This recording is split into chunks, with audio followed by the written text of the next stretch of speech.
Story. Original story by John Lasseter, Pete Doctor, Andrew Stanton, Joe Ranft. Screenplay by Joss Whedon, Andrew Stanton, Joel Cohen, and Alex Sokolow. I'm sorry if I butcher any of these names. Final draft, November 1995.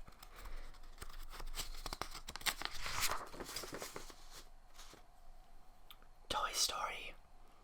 Fade in. Interior Andy's bedroom. A row of moving boxes lie on the floor of the room. They are drawn up in crayon to look like a miniature western town. The bedroom is lined with cloud wallpaper, giving the impression of sky. One of the boxes has a children's illustrated wanted poster of a Mr. Potato Head taped to it. A Mr. Potato Head doll is set in front of the poster. The voiceover of Andy, a 6-year-old boy, can be heard acting out all the voices of the scene. Andy, as Potato Head. Alright everyone, this is the stick up. Don't anybody move. Now empty that safe. A group of toys have been crowded together in front of the bank box. Andy's hand lowers a ceramic piggy bank in front of Mr. Potato Head and shakes out a pile of coins to the floor. Mr. Potato Head kisses the coins. Andy, as Potato Head. Ooh, money, money, money. Kissing noises. A porcelain figure of the shepherdess, Bo Peep, is brought into the scene. Andy, as Bo Peep. Stop it. Stop it, you mean old potato. Quiet, Bo Peep, or your sheep get run over.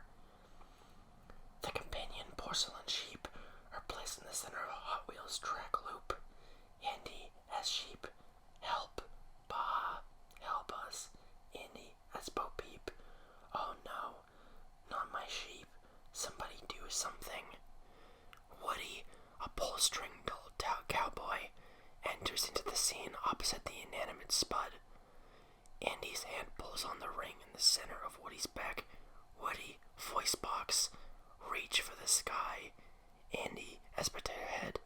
Oh no, Sheriff Woody. Andy, as Woody. I'm here to stop you, One-Eyed Bart. Andy's hand pulls out one of Mr. Potato Head's eyes. Andy, as Potato Head. Doe, how'd you know it was me? Andy, as Woody. Are you gonna come quietly? Andy, as Potato Head. You can't touch me, Sheriff. I brought my attack dog with a built-in force field. Andy places a toy dog with a slinky for a midsection in front of Mr. Potato Head and stretches him out. Andy, as Woody. Well, I have brought my dinosaur who eats force field dogs. Andy reveals a plastic Tyrannosaurus Rex who stomps on the slinky dog. Andy, as dinosaur. R, roar, roar, roar. Andy, as slinky dog. Yipe, yipe, yipe, yipe. Andy, as Woody. You're going to jail, Bart. Andy picks up Mr. Potato Head and places him in a baby crib in the room. A cardboard sign is taped to the bars with the word jail written in crayon. Andy, as Woody. Say goodbye to your wife and tater tots. Andy's 1-year-old sister, Molly, crawls over and picks up Mr. Potato Head. She sucks on him for a beat, then proceeds to pound the dog repeatedly against the rail of her crib, forcing some of his parts loose. Andy, wearing a cowboy hat himself, picks up Woody off the floor. Andy, pulling Woody's string. You saved the day again, Woody. Woody, voice box. You're my favorite deputy. Begin titles. Song, You've Got a Friend in Me, plays while Andy does various activities with Woody. Andy turns the western town boxes around to reveal cows drawn on the other side. He grabs a jump rope and pretends Woody is lassoing the cattle. Come on, let's wrangle up Andy. Come on, let's wrangle up the cattle. Andy then rides Woody around on an RC remote control car and herds the remaining cow boxes under Molly's crib.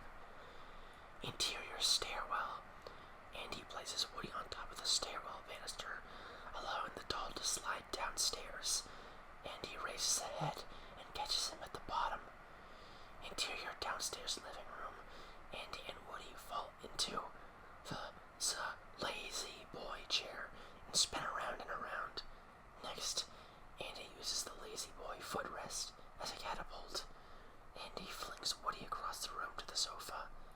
Andy, raising his arms, score. Song ends.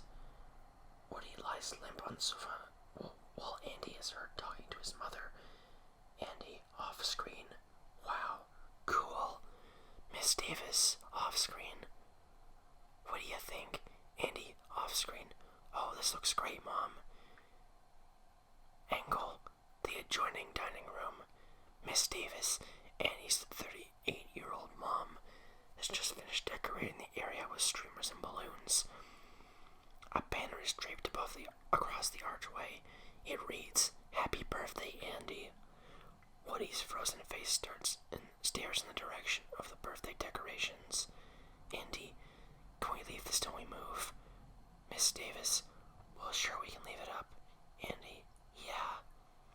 Miss Davis, no, go get Molly. Your friends are going to be here any minute. Andy, okay. Andy picks up Woody from the couch and runs upstairs. Andy, it's party time, Woody. Interior Andy's bedroom, continuous. Andy and Woody enter the room. Molly is still banging Mr. Potato Head against her crib railing. Andy dips Woody's hat against her. Andy, howdy, little lady. He deposits Woody on the bed and pulls his string one last time. Woody, voice box. Somebody's poisoned the water hole. Andy, picking up Molly. Come on, Molly. Oh, you're getting heavy. To Woody. See you later, Woody. Andy exists. End titles. Woody's eyes come to life.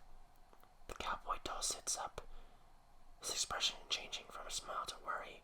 Woody, to himself. Pull my string. The birthday party's today. Woody thinks. Woody, to the room. Okay, everybody. Coast is clear. The bedroom comes alive. Toys emerge in the toy box, the closet, the shelves, etc. in a flurry of activity. Potato Head, his body parts strewn across the floor, sits himself upright and begins to reassemble himself. Mr. Potato Head, ages 3 and up, is on my box. Ages 3 and up. I'm not supposed to be babysitting Princess Drool.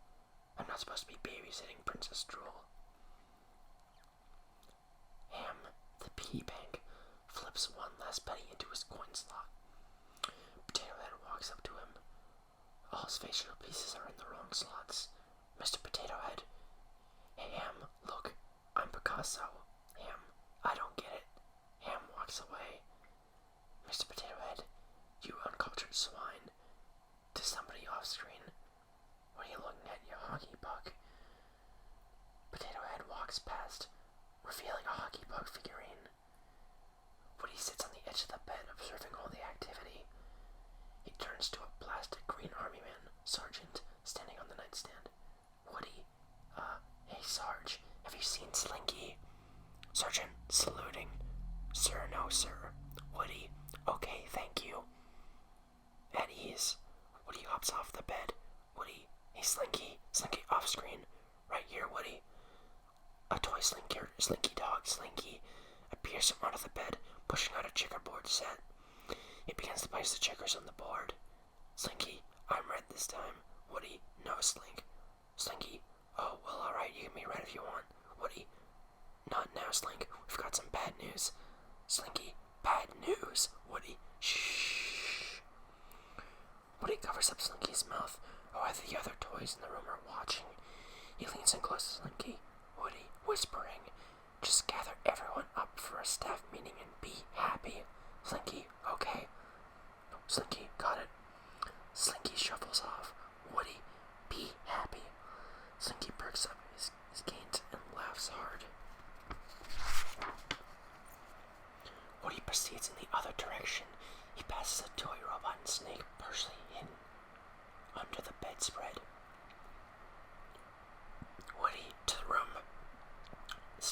Morning, everybody. Aside, Snake Robot, podium duty. Robot and Snake come out from under the bed and reluctantly follow Woody. Woody follows past an etch and sketch, Etch, going the other direction. Woody, hey Etch, draw. Both Etch and Woody whip around like gunfighters. Before Woody can fully extend his arm out, the etch and sketch etches a gun on its screen. Woody, pretending to be shot. Oh, you got me again, Etch. You've been working on that draw. Fastest snobs in the West. Slinky passes a group of toys on the floor. Slinky, at a staff meeting, you guys. Come on, let's go. Robot and Snake begin constructing a podium made out of Legos and a Tinker toy tub, while Woody searches the floor. Woody, now where is that? Hey, who moved my doodle pad way over here? Woody spots the doodle pad on the floor right by the desk and walks over to it. As he reaches down to pick it up, Rex, the plastic dinosaur, jumps out to scare Woody. Rex, roar! Woody, unaffected. Oh, how you doing, Rex? Rex suddenly turns timid. Rex, were you scared? Tell me honestly. Woody, I was close to being scared that time. Woody heads back to the podium. Rex follows. Rex, I'm going for fearsome here, but I just don't feel it. I think I'm just coming off as annoying. A crook suddenly grabs Woody's neck and jerks him towards Bo Peep, the porcelain figure. Woody, choking. Ack. Oh, hi, Bo. Bo Peep. I want to thank you, Woody, for saving my flock. Woody, blushing. Oh, hey, it's nothing. Bo Peep. What do you say I get someone else to watch the sheep tonight? Woody, very flustered. Oh, yeah. Bo saunters back towards her lampstand, passing a stack of ABC blocks. Bo Peep.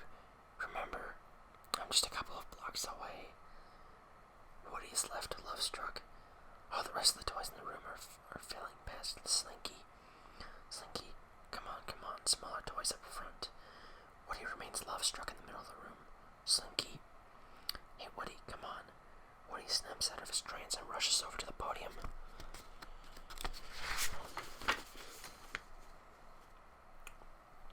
The toys crack together as Woody steps up to the podium. Mike, a toy tape recorder, waddles up next to Woody and indicates his microphone. Mike, I am. Woody, grabbing microphone. Oh, thanks, Mike. To the crowd. Okay. Sound effects. Feedback. Woody to Mike. Oh, whoa. Step back. Mike waddles back a step to stop the feedback. Woody, hello. Check. Better. Great. Everybody hear me? Up on the shelf, can you hear me? Great. Okay, first item today. Oh, yeah. Has everyone picked a moving buddy? The toys all moan. Him. Moving buddy, you can't be serious. Rex. Well, I didn't know we were supposed to have one already. Mr. Potato Head, waving his arm out of its socket. Do we have to hold hands? The toys laugh and snicker. Woody. Oh yeah, you guys think this is a big joke. We've only got 1 week left before the move. I don't want any toys left behind. A moving buddy. If you don't have one, get one. Checking the bed. Alright, next, oh yes. Tuesday's night plastic corrosion awareness meeting was, I think, a big success. We want to thank Mr. Spell for putting that on for us. Thank you, Mr. Spell. The words "You're welcome" scroll across Mr. Spell's display screen as he speaks. Mr. Spell, you're welcome. Woody. Okay, oh yes, one minor note here, under his breath. Andy's birthday party has been moved to today. Full voice. Next we have... The toys all panic. Rex, what? What do you mean the party's today? His birthday's not till next week. Him. What's going on down there? Is Mom losing her marbles? Woody. Well, obviously, she wanted to have the party before the move. I'm not worried. You shouldn't be worried. Mr. Potato Head. Of course Woody ain't worried. He's been Andy's favorite since kindergarten. Slinky. Hey, come on, Potato Head.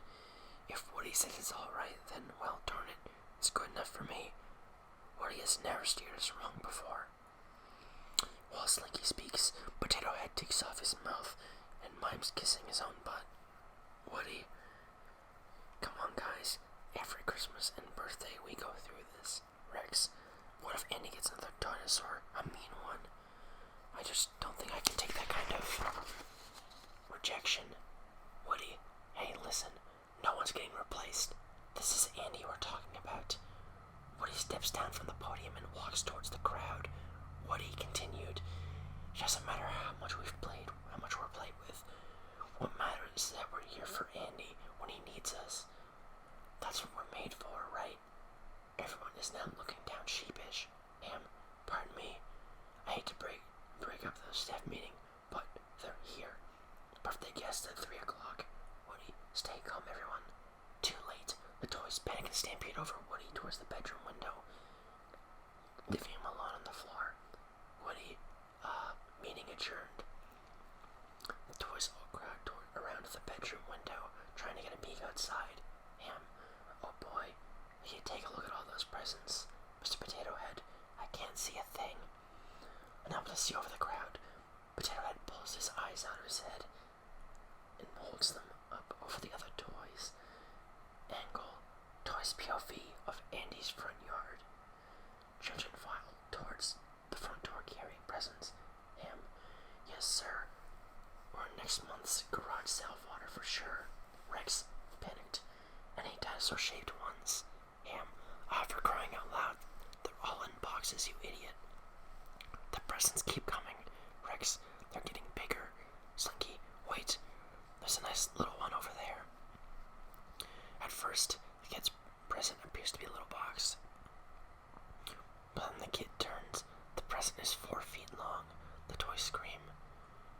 Mr. Spell the word trash can. Rex, we're doomed. Down on the floor, Woody smacks his hand to his forehead in surrender. Woody, all right. The toys turn inside and look down at Woody. Woody continued, if I send out the troops, will you all calm down? Rex, yes, we promise. Woody, okay, save your batteries. Very good, Woody. That's using the old noodle. Woody jumps up onto Andy's bed and turns to the sergeant on the nightstand. Woody, Sergeant, establish a recon post downstairs. Code Red, you know what to do. Sergeant, yes, sir. The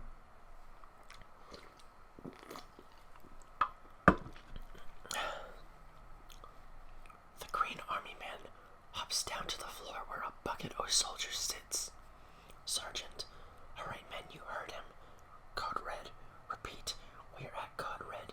Recon Plan Charlie, execute. Let's move. The Green Army men file out of the bucket and march in formation across the bedroom floor. Interior upstairs hallway. Andy's door creaks open, and a lone army man ventures forth to make sure the coast is clear. Satisfied, he motions for the others to proceed. Squads of soldiers march into the hall, carrying a baby monitor and a jump rope. The army men each leapfrog behind the stairway banisters and hold their positions while the sergeant surveys the scene below through his binoculars. Angle, sergeant's binocular view of downstairs. Directly below, Miss Davis passes through the hallway, rounding up Andy and all his birthday guests. Miss Davis, okay, come on, kids. Everyone in the living room. It's almost time for the presents.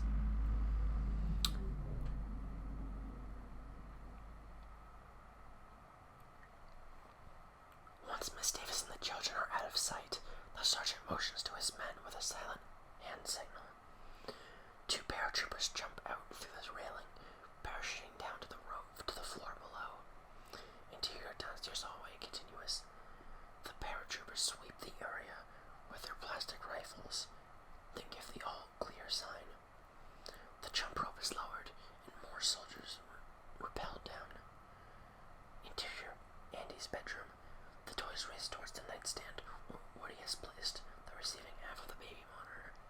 Woody, and this, turning on the baby monitor, is how we find out what is in those presents. Interior downstairs hallway. The Green Army men march in formation across the floor when suddenly sound effects of footsteps can be heard approaching from behind the connecting kitchen door.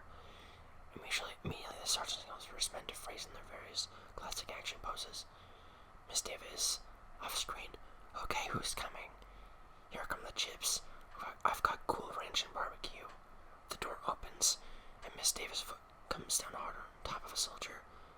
Miss Davis, ow, what in the world? Oh, I thought I told him to pick these up. With a sweep of her foot, she brushes the army man out of her path and continues onto the living room. Interior Andy's bedroom. Rex. Shouldn't they be there by now? What's taking them so long? Woody. Hey, these guys are professionals. They're the best. Come on, they're not lying down on the job. Interior downstairs hallway. As soon as Mom is gone, the sergeant motions for his men to proceed towards a nearby house plant that looks into the living room. The sergeant then notices an injured soldier struggling to drag himself forward, a casualty of Miss Davis's foot. The sergeant helps the injured soldier to his feet. Wounded soldier moans, "Go on without me, just go." Slinky. A good soldier never leaves a man behind. The sergeant motions to the remaining men above, then lower themselves via jump rope, riding the baby monitor. Once, downstairs, they hustle the baby monitor towards the house plant. Suddenly, a ball bounces into the hallway, followed by the sound of footsteps and kid clamor. The sergeant, supporting his wounded men, reaches the plant right on the yells of the squad with the baby monitor. They conceal themselves in the house plant just before the children run by. Interior downstairs, house plant continuous. While the baby monitor is set in place, a medic evaluates the wounded soldier and gives the thumbs-up signal. The sergeant scans the party with his binoculars. Angle, binocular view of birthday presents. The pile of brightly wrapped gifts sits atop the living room coffee table. Sergeant off screen. There they are. Interior Andy's bedroom. The toys perk up. Aesthetics and laments from the baby monitor. Sergeant off screen. Over monitor. Come in, Mother Bird. This is Alpha Bravo. Woody, this is it. Quiet. Sergeant off screen. Over monitor. Come in, Mother Bird. Alright. Andy's opening the first present now. Mr. Potato Head chanting, Mrs. Potato Head, Mrs. Potato Head, Mrs. Potato Head. Off Rex's look. Hey, I can dream, can I? Sergeant off screen, over monitor. The post coming off, stripping the wrapping paper. It's a lunchbox. We've got a lunchbox here. Woody, a lunchbox. Mr. Potato Head, a lunchbox. Slinky, for lunch. Sergeant off screen, over monitor. Okay, second present. It appears to be. Okay, it's bed sheets. Mr. Potato Head, who invited that kid? Interior living room. Angle. Binocular view of presents. Match to solve 2. Angle. Binocular view of a single present. Miss Davis. Oh, only one left. Interior Andy's bedroom. Sergeant off screen, over monitor. Okay, we're on the last present. Woody, last present. Sergeant off screen, over monitor. It's a big one. It's a board game. Repeat. Battleship, the board game. The toys cheer with relief. Yeah, alright. Mr. Potato Head, a congratulatory pat on the back, setting his facial features flying. Mr. Potato Head. Hey, watch it. Sorry there, old Spudhead. Interior downstairs. House plant. Sergeant to armament. Mission accomplished. Well done, men. Pack it up, we're going home. Interior Andy's bedroom. Woody. So did I tell you? Nothing to worry about. Slinky. I knew you were right all along, Woody. Never doubted you for a second. Interior downstairs. House plant. The platoon is preparing to exit the plant when Miss Davis off screen. Wait a minute. Ooh, what do we have here? The sergeant lifts his binoculars back to his eyes. Angle binocular view of the living room. Miss Davis can be seen opening the closet, pulling out another large present. Sergeant, indicating the baby monitor. Wait, turn the thing back on. Interior Andy's bedroom continuous. Sergeant off screen, over monitor. Come in, Mother Bird. Word. All the toys stands up. Sergeant off screen continued. Mom has pulled a surprise present from the closet, and he's opening it. Interior downstairs. House plant continuous. Sergeant is really excited about this one. It's a huge package. Oh, get out, one of the kids is in the way. I can't see. Interior Andy's bedroom continuous. Sergeant off screen from monitor. The sound of children cheering emits on the monitor, cutting off the sergeant. Rex, it's a what? What is it? Rex grabs a leg of the nightstand and shakes it, making the monitor drop to the floor. The impact caused the batteries to roll out. Rex, oh no. Mr. Potato Head, oh you big lizard. Now we'll never know what it is. Ham, sarcastic. Way to go, Rex. Everyone rushes to the fallen monitor. Potato Head tries to correctly insert the batteries. Woody, no, turn him around. Ham is putting him in backwards. Woody, plus is positive, minus is negative. Oh, let me. Woody jumps down off the bed and shoves both Ham and Potato aside. Interior living room. Andy, let's go to my room, guys. The kids rush past the house plant. Sergeant into the monitor. Red alert. Andy is coming upstairs. Interior Andy's bedroom continuous. Woody puts the last battery back in. Woody, there. Sergeant, off screen, over monitor. Juvenile intrusion. Repeat. Resume your positions now. Woody, Andy's coming, everybody. Back to your places, hurry. The toys panic and scatter about the room. Where's Potato Head? Where's my ear? Where's my ear? Did you see my ear? Rex, out of my way. Here I come. Frantic, Rex slams into a trash can and falls over. Everyone scurries to their places as the kids' footsteps grow louder. Woody falls asleep in his spot on the bed just as Andy's bedroom door is open and a flood of children's feet rush in. Friend number 1, hey look, his lasers light up. Andy, take that, Zerg. Woody is flung off Andy's pillow and slides, unnoticed, down the gap behind the bed and the back wall. Friend number 2, quick, make a space. This is where the spaceship lands. Andy, and he presses back and does a karate chop action. Miss Davis off screen. Come down, guys. It's time for games. We've got prizes. Andy, oh yeah. The kids all run out as fast as they entered, slamming the door behind them. Beat. The toys slowly come to life and make their way towards the bed. Mr. Potato Head, what is it? Bo Peep, can you see it? Slinky, what the heck is up there? Rex, Woody, what's up there with you? Woody crawls out from under the bed. Toys are shocked to discover him there. Slinky, Woody, what are you doing under the bed? What are you composing him? Nothing. Nothing. I'm sure Annie just got a little excited, that's all. Too much cake and ice cream, I suppose. It's just a mistake. Mr. Potato Head, well, that mistake is sitting in your spot, Woody. Rex, gasp. Have you been replaced? Woody, hey, what did I tell you earlier? No one is getting replaced. The toys give each other a look of doubt. Woody.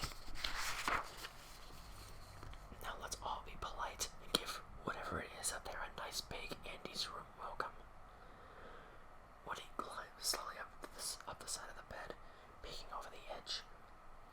His eyes widen at the sight of Buzz Lightyear. We see Buzz as Woody does, an expensive-looking space-age action figure, covered with buttons and stickers from head to toe. The imposing G.I. Joe-sized doll stands heroically in the center of the bed. His back to Woody. Woody gulps. Buzz comes alive and looks around. Angle Buzz's point of view through his helmet. While he scans the bedroom, a Darth Vader-like breathing is heard. Buzz eyes it all suspiciously and pushes a button on his chest. Sound effects, electronic beep, Buzz. Buzz Lightyear to Star Command, come in Star Command. Nothing. He pushes the button again. Buzz, come, Star Command, come in, do you read me? To himself. Why don't they answer? Just then, Buzz catches sight of his ripped packaging. The box is designed to look like a spaceship. Buzz, gasp, my ship. He runs over to the box and investigates the damage. Blast. Oh, Buzz, blast. This'll take weeks to repair.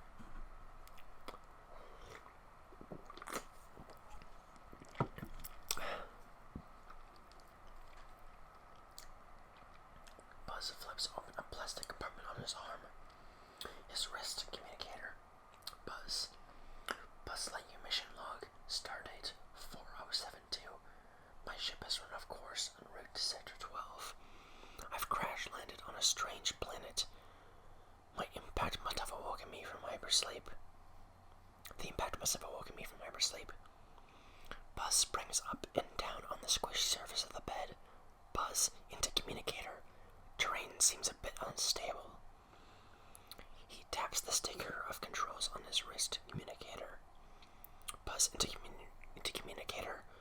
No readout yet. If the air is breathable, and there seems to be no sign of intelligent life anywhere. Angle. Buzz's point of view through his helmet. Woody's face suddenly pops into view. Woody. Hello. Buzz. Oh yeah. Buzz jumps back, taking a fighting stance. He presses the button on his arm that turns on a red laser beam light on his wrist.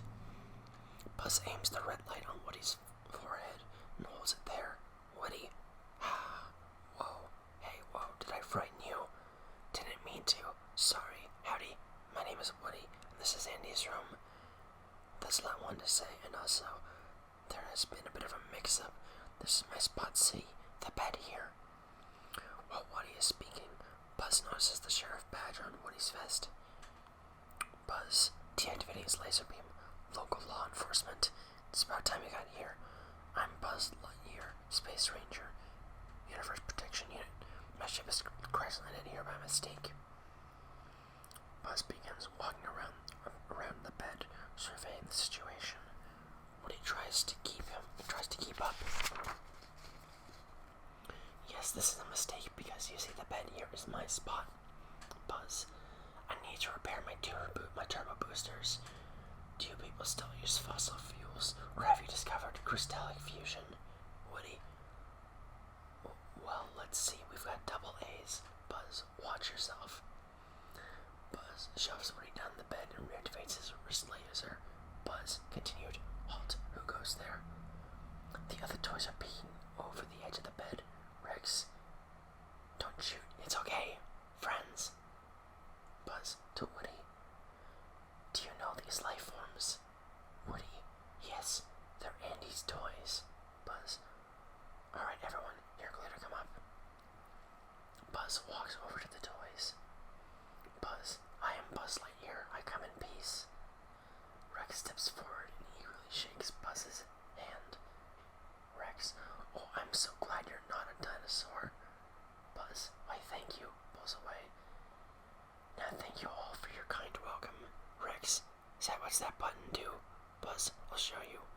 Buzz presses the button on his chest. Buzz. Sampled voice. Buzz Lightyear to the rescue. The toys all gasp in awe. Slinky. Hey, Woody. Hey, Woody's got something like that. His is a pulled string. Only it. Mr. Potato Head. It only sounds like a cart ran over it. Him. Oh yeah, not like this one. This is a quality sound system. Probably all copper wiring, huh? So, where are you from? Singapore? Hong Kong? Buzz. Well, no. Actually, I'm stationed up in the Gamma Quadrant of Sector 4 as a member of the elite Universe Protection Unit of Space Ranger Corps. I protect the galaxy from the threat of invasion from the evil Emperor Zurg, sworn enemy of the Galactic Alliance. As Buzz speaks, Woody glances down at the book in which Buzz arrived. Angle, back of Buzz's box. There is a cartoon drawing of Buzz, giving the exact word-for-word spiel that Buzz is now giving. Mr. Potato Head.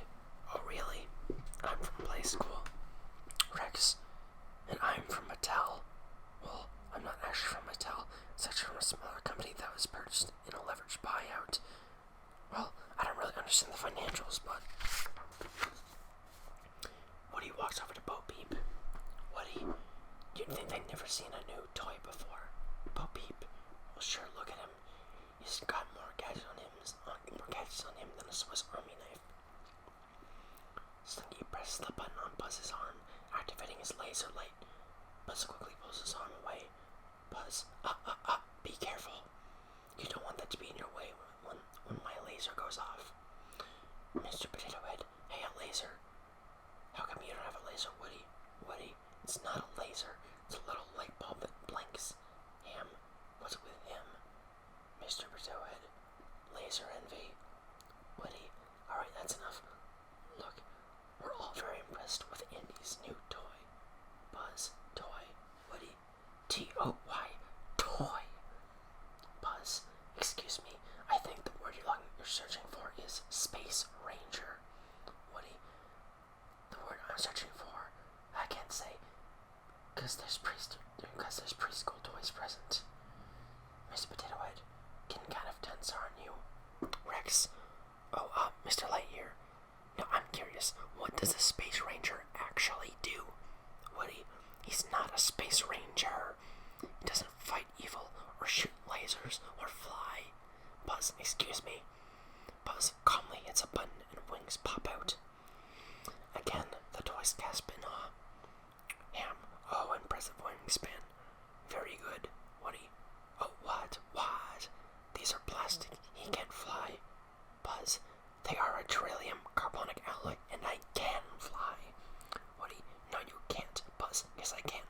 Woody, you can't. Buzz, can. Woody, can't. Buzz, I tell you, I can fly around this room with my eyes closed. Woody, okay then, Mr. Lightbeer, prove it. Buzz, alright then I will. To toys, stand back, everyone. The crowd of toys make room for Buzz as he heads towards the edge of the bed and climbs up the bedpost. He poses like a high diver, shuts his eyes. Buzz, 2 into 30, and beyond. He leaps off the bed. Buzz plummets straight down. It's a big rubber ball and bounces right back up. Then he lands on a Hot Wheels car, which races him down the track, through the loop, and off a ramp. Buzz soars upwards into a plane mobile hanging from the ceiling. Buzz becomes wedged between the plane's wheels. The impact turns on the plane's motor magnet, and Buzz spin around and around. All the other toys watch from the bed, mesmerized. Finally, the centrifugal force causes Buzz to separate from the plane, slam across the room towards the bed. Buzz makes a perfect landing right in front of Woody, and then opens his eyes. Buzz can.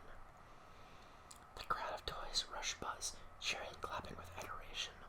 Rex, whoa, oh wow, you flew magnificently. Bo Peep, I found my moving buddy. Buzz, I thank you all, thank you. Woody, that wasn't flying, that was falling with style. Mr. Potato Head, man, the dolls must really go for you. Aside, can you teach me that? Woody stands alone at the other end of the bed, fuming. Slinky, caught up in the euphoria, approaches Woody. Slinky, golly Bob, howdy. Woody, oh shut up. In a couple of days, everything will be just the way it was. They'll see I'm still Andy's favorite toy. Montage. Song. Strange Things plays over montage. Interior Andy's bedroom later. Andy plays with Woody, jumping up and down on the bed, running around the room. B. Andy sets Woody down on the floor. Next, he lands Buzz Lightyear on the floor opposite of Woody.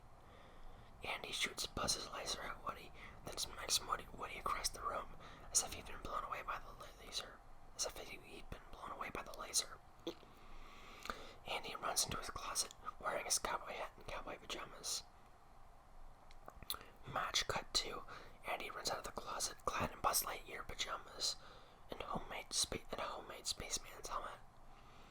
Andy, Buzz Lightyear to the rescue. D. Woody observes all the cowboy-themed items in the bedroom, transformed to space motif.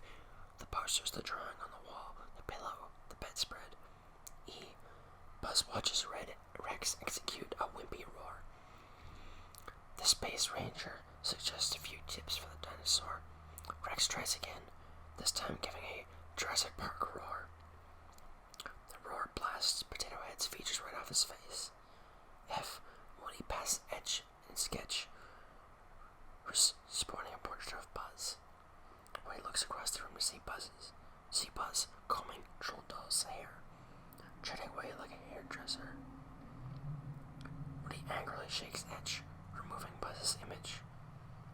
G, Rocky, Snake, Shoulder, and Rex are lifting Tinker Toys' weights.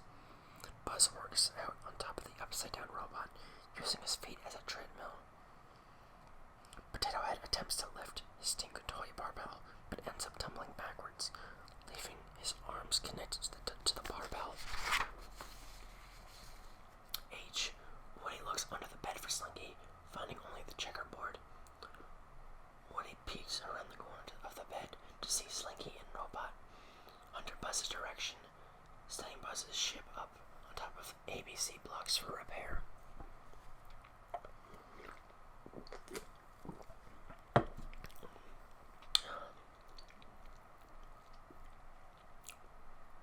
In frustration, Woody kicks the checkerboard, sending the pieces flying. One of the checkers ricochets off the dresser and boomerangs into Woody's mouth. On Andy's bed, Buzz pets Slinky, whose back end is stretched over to the other side where Woody sits. Slinky's wagging tail whacks Woody in the face repeatedly. Woody shoves Slinky's rear end off the bed, leaving his front end no choice but to eventually follow. J. At bedtime, Andy loads his toys into the toy box until just Woody and Buzz are left. At bedtime, Andy loads his toys into the toy box until just Woody and Buzz are left. He deliberates as to which toy to keep and which to toss into the toy box. Interior Andy's bedroom later that night. Andy is sound asleep, with Buzz tucked under the covers next to him. Woody peeks out at them from the toy box, and then sadly sinks back into the box, closing the lid too. Black. And montage/song ends.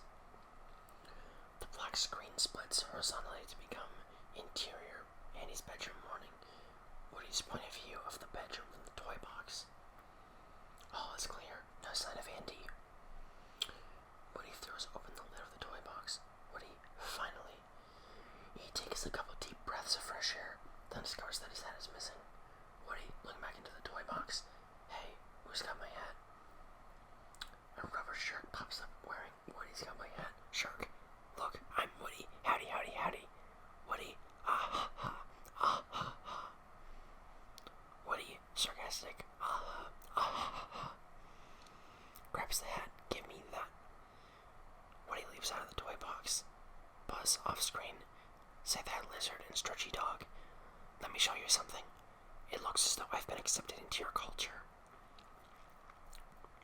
Woody looks up to see Buzz chatting with Rex and Slinky. Buzz continued, Your chief, Indy, inscribed his name on me. Buzz puts his foot out so that Slinky and Rex can see that the sole of his boot. The name Indy is written on it in permanent marker. Slinky and Rex. Wow. Rex, with permanent ink too. Buzz, well, I must get back to repairing my ship. Buzz walks away. When he looks at his foot, Andy is written on it also, but in a more childish scroll, and is largely faded. Bo peep off screen. Don't let it get to you, Woody. Overhearing Bo, Woody puts his foot back down and quickly straightens up. Woody, nonchalant. Let what? I don't. What do you mean, who? Bo peep. No, Andy's excited about Buzz, but you know, he'll always have a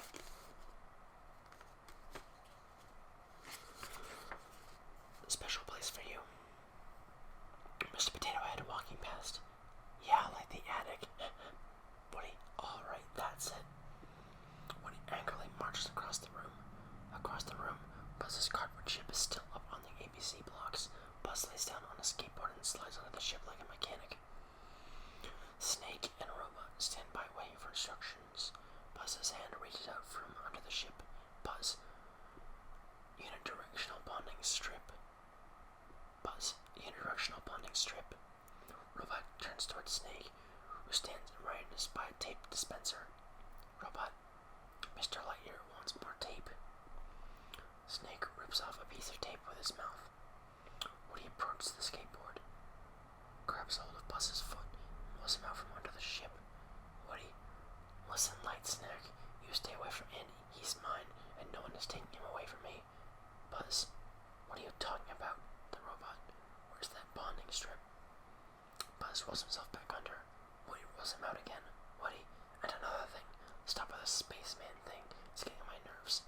Buzz, are you saying you want to lodge a complaint with Star Command? Woody, oh, okay. So you want to do it the hard way, huh? Buzz stands up face to face with Woody. Buzz, don't even think about it, cowboy. Woody, oh yeah, tough guy. Woody pushes Buzz in the chest, accidentally activating a button that makes the spaceman's helmet open. Buzz grabs his neck. Buzz grabs his neck, gasping for air.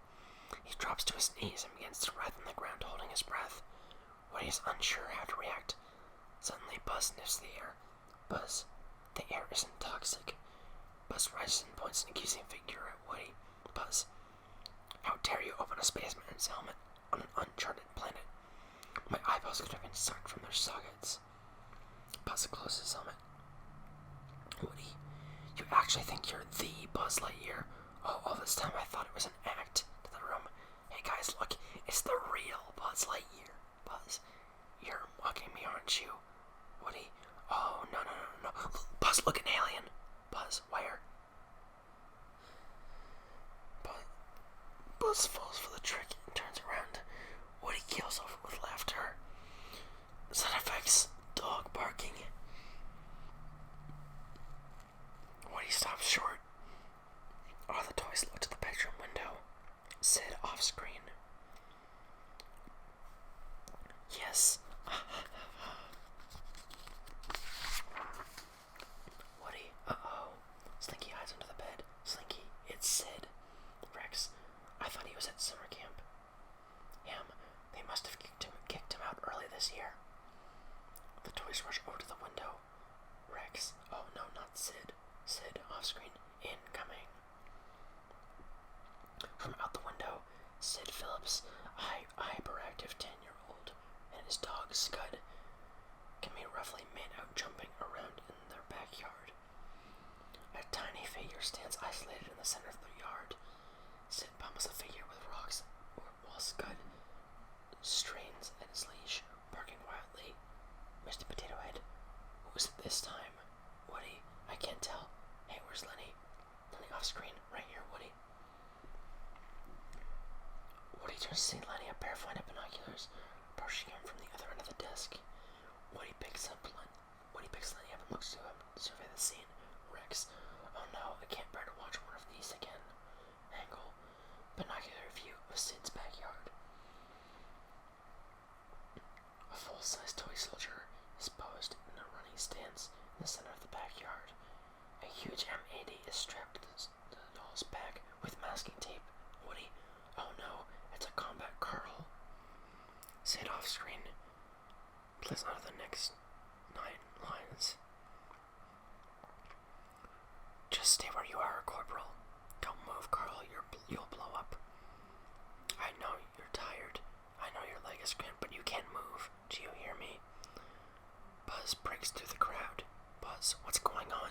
Woody, nothing that concerns you, spaceman. Just toys. Buzz, I'd better take a look anyway. Buzz grabs Lenny from Woody and looks through him.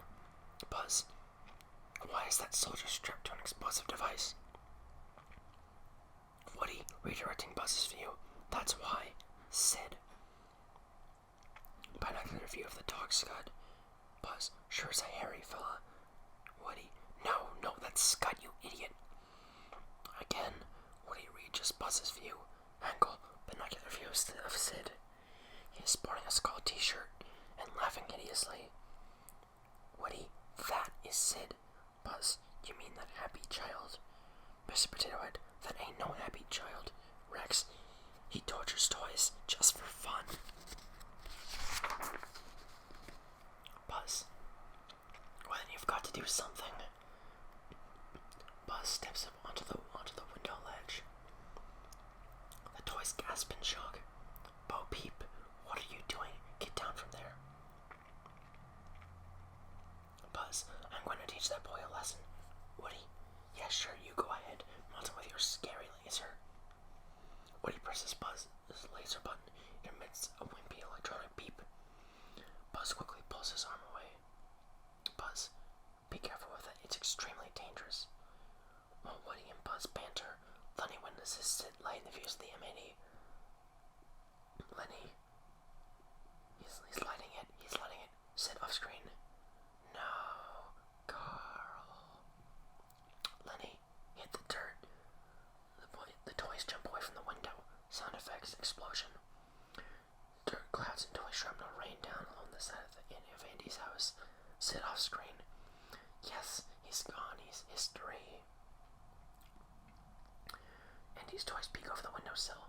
Angles to the yard. A large black scorch mark is all that remains where Combat Carl once stood. Sid jumps up and down victoriously while Scud resumes sparking. Buzz, I could have stopped him. Woody, Buzz, oh, I'd love to see you try. Gesturing to Sid's yard. Of course, I'd love to see you as a crater. Sid cackles and dances around the crater. But beep, the sooner we move, the better. Dissolve to exterior Andy's front yard sunset. A for sale real estate sign stands in the front yard. Another sign reading sold hangs from the bottom. Interior upstairs hall, Andy's bedroom. Mom opens the door to Andy's room and steps in.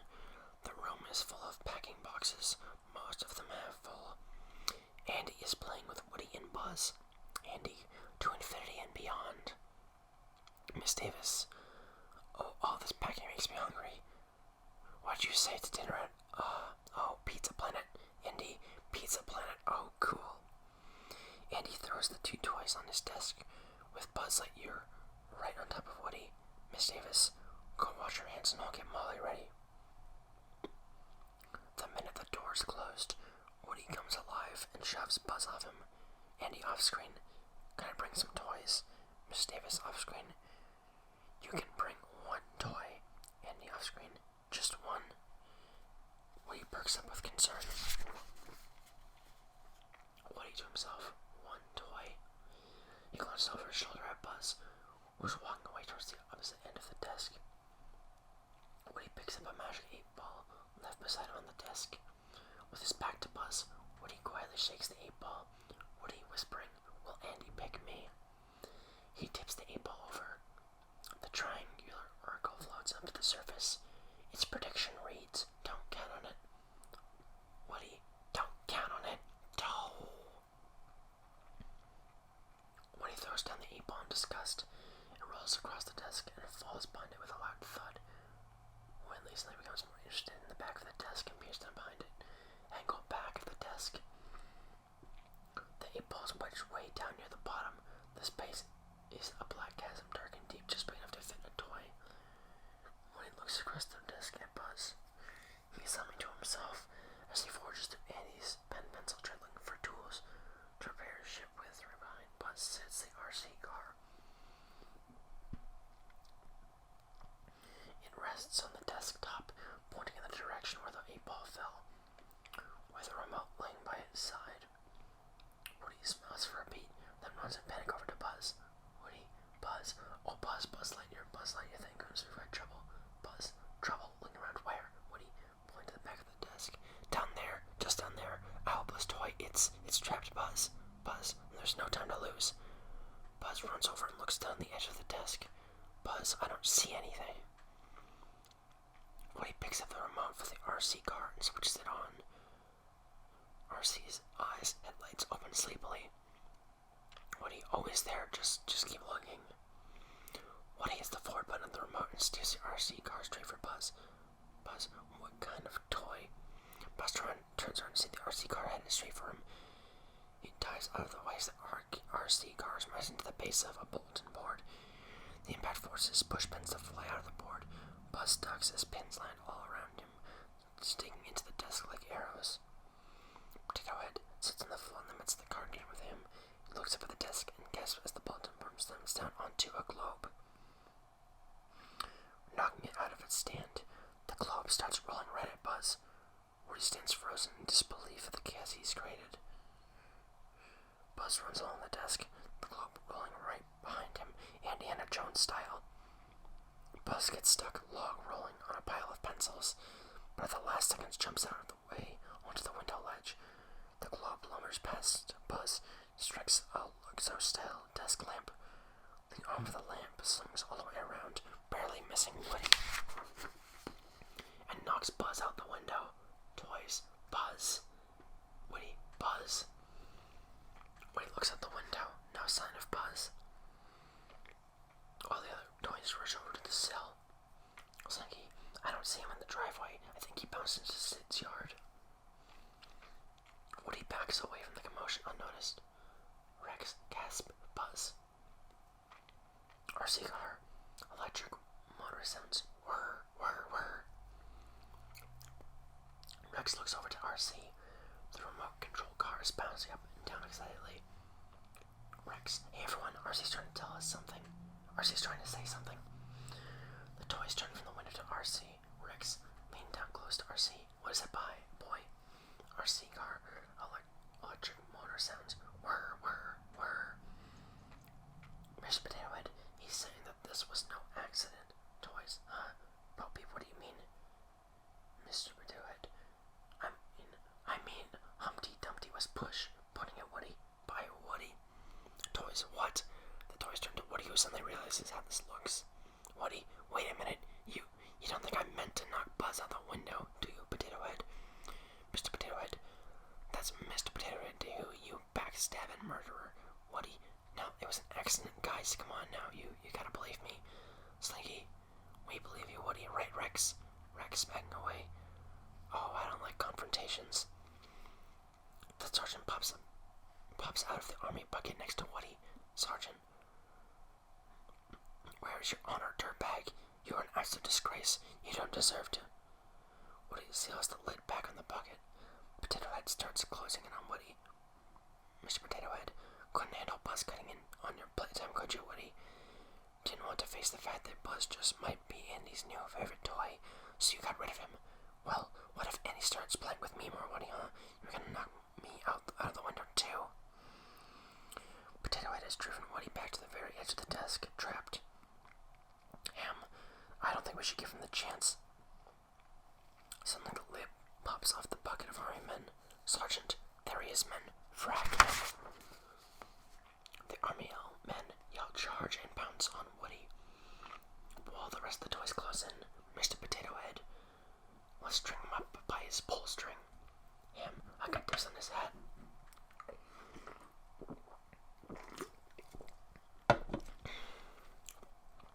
Bo Peep, would you boys stop it? Tackle him.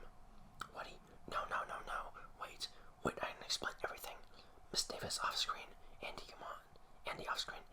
Okay, Mom, be right there. I've got to get Buzz. Sergeant, retreat. The toys all drop Woody and rush back to their places. Andy enters the room and heads straight for the desk where Woody is lying. Andy overlooks Woody and begins searching around the room. Andy, Mom, do you know where Buzz is? Miss Davis off screen. No, I haven't seen him. Woody painfully watches as Andy searches in vain for Buzz. Mr. Potato Head off screen. Psst. And he looks across the room. Potato Head and Etch-a-Sketch peek out of a packing box. Etch and Sketch scribbles a hangman's noose while Mr. Potato Head points an accusing finger in Woody's direction. Woody gulps. Miss Davis off screen. Andy, I'm heading out the door. Andy, but Mom, I can't find him. Miss Davis off screen. Well, honey, just grab some other toy, come on. Now, come on. Andy, okay. He grabs Woody and walks out of the room. Exterior Andy's house continuous. Andy exits the house, dragging Woody as he heads towards the family van in the driveway. Andy, I couldn't find my Buzz. I know I left him right there. Miss Davis, honey, I'm sure he's around. You'll find him. A bush next to the van begins to rustle. Hands part the foliage, revealing Buzz. He eyes Woody going into the van and does a slow burn.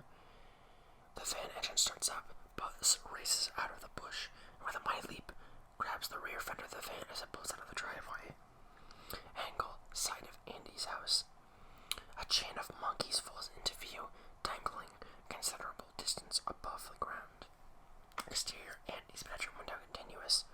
The rest of Andy's toys have regrouped at the window, supervising the lowering of the monkey chain Slinky, it's too short. We need more monkeys. Rex, holding up an empty barrel. There aren't any more. That's the whole barrel. Rex throws the barrel down and runs back to the ledge. Rex yelling out window. Buzz, the monkeys aren't working. We're formulating another plan. Stay calm. Beat. Oh, where could he be? Exterior gas station. Later. The Davis family van pulls up to one of the pumps. Interior van continuous. Andy sits in the rear seat with Woody lying next to him. Andy, can I help pump the gas? Miss Davis, sure. I'll even let you drive. Both Miss Davis and Andy exit the van while baby Molly sleeps up front in her car seat. Andy off screen, yeah. Miss Davis off screen, yeah, when you're 16. Andy off screen, sarcastic, yuck, yuck, yuck, funny, Mom. With Mom and Andy out of range, Woody comes to life. He stares out the sunroof, still reeling from everything. Woody, oh great, how am I gonna convince those guys it was an accident? Suddenly, Buzz peers over the edge of the sunroof. Woody, Buzz. Buzz jumps down on the back seat to face Woody. He is furious. Woody, Buzz, you're alive. This is great. Oh, I'm saved. Andy will find you here. He'll take us back to the room, and then you can just tell everyone it was all just a big mistake, huh? No response from Buzz. Just an angry stare. Woody, weakly, right, buddy? Buzz, I just want you to know that even though you try to terminate me, revenge is not an idea we promote on my planet. Woody, oh, that's good. Buzz, getting in Woody's face. But we're not on my planet, are we? Woody, no. Buzz lunges for Woody. The two toys fly off the seat and out the open side door of the car. The two toys fly off the seat and out the open side door of the van. Exterior gas station continuous. Woody and Buzz hit the ground and roll under the van, locked in mortal combat. Woody, okay, come on, you want a piece of me? Buzz lands a punch that sends Woody's head spinning around. Woody lunges with all his strength, with all his might. He smacks Buzz in the face, making it squeak with every blow. Buzz closes his helmet on Woody's hand. Woody, ow. Woody pounds on Buzz's chest with his free hand, reactivating Buzz's sampled voice buttons.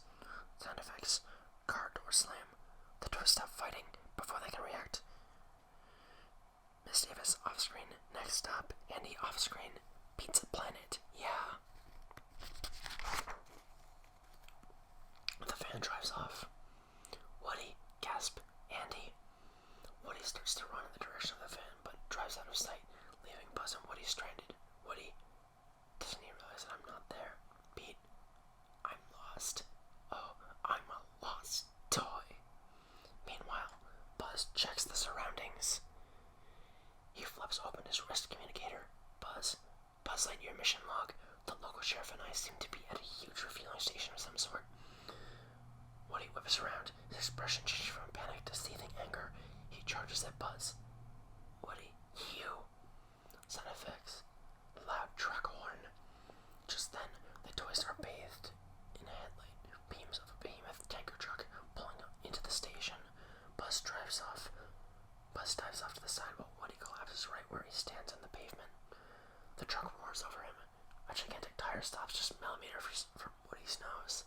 Petrified, Woody inches away from the tire, moving back under the truck until he bumps into Buzz into wrist communicator. According to my navigompeter, Woody whispering, "Shut up, just shut up, you idiot." Buzz, "Sheriff, this is no time to panic." Woody, "This is the perfect time to panic.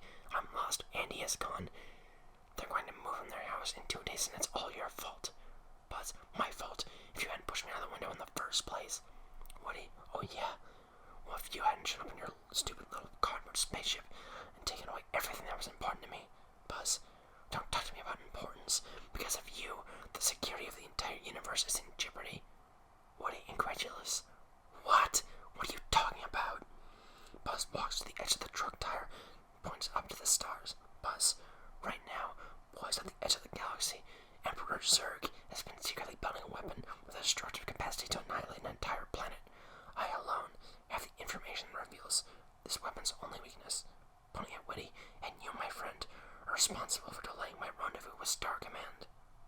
Woody explodes. Woody, you are a toy. You aren't the real Buzz Lightyear. You're an action figure. You are a child's plaything. Beat. Buzz, you are a sad, strange little man, and you have my pity. Farewell. Buzz walks off. Woody, oh yeah, well, good riddance, you loony. Woody walks away in the opposite direction. Woody to himself, rendezvous with Star Command. Sound effects, screeching tires followed by gas station bell. Pizza deliverer, off screen. Hey, gas dude. Attendant off screen. You talking to me? Pizza deliverer, off screen. Yeah, man. Can you help me? Do you know where Cutting Boulevard is? Attendant off screen. Just a moment. White looks in the direction of the bell. His face lights up at the sight of a Pizza Planet delivery truck. Woody to himself. Pizza Planet. Andy. Woody takes a step forward and then stops. Woody. Oh no. Can't show my face in the room without Buzz. Woody runs back onto the tanker truck. Woody. Buzz is at the far end of the truck, walking away from Woody. Woody. Buzz. Buzz, come back. Buzz continues to walk away. Go away. Woody looks back at the delivery truck in inspiration, then angle. Delivery truck roof sign. Atop the truck is a rocket with the Pizza Planet logo. Woody. No, Buzz. You gotta come back. I found a spaceship. Buzz stops walking away and looks back at Woody. Woody, it's a spaceship, Buzz. Exterior gas station a few minutes later. The delivery truck's engine is stalled and is off. Pizza deliverer off screen. Come on, man, hurry up. Like the pizzas are getting cold here. Woody and Buzz eye the parts delivery truck from within the safety of a nearby oil can display. Buzz. Now you're sure this space freighter will return to its port of origin once it jettisons its food supply. Woody, and when we get there, we'll be able to find a way to transport you home. Buzz, well, then let's climb aboard. Buzz makes a beeline for the passenger side door of the pizza truck. Woody chases after him. Woody, no, wait, Buzz. Let's get in the back. No one will see us in there. Buzz, negative. There are no restraining harnesses in the cargo area. We'll be much safer in the cockpit. In a flash, Buzz has scaled the front tire, grabbed the rear view mirror, and flung himself up and into the cab. Woody, loud whisper. Yeah, but Buzz. Pizza deliverer off screen, so that's 2 lefts and then a right, huh? Lieutenant off screen, yeah. Pizza deliverer, okay. Thanks for the direction. Woody, loud whisper. Buzz. The sound effect, engine starting. Woody runs around to the back of the truck, scrambles up the bumper, and throws open the back hatch to climb inside. Woody lets out a yell as the back hatch slams back down on his rear, sending him flying into the bed of the truck. Interior Pizza Planet delivery truck continuous. Woody peeks through the dividing window into the cab.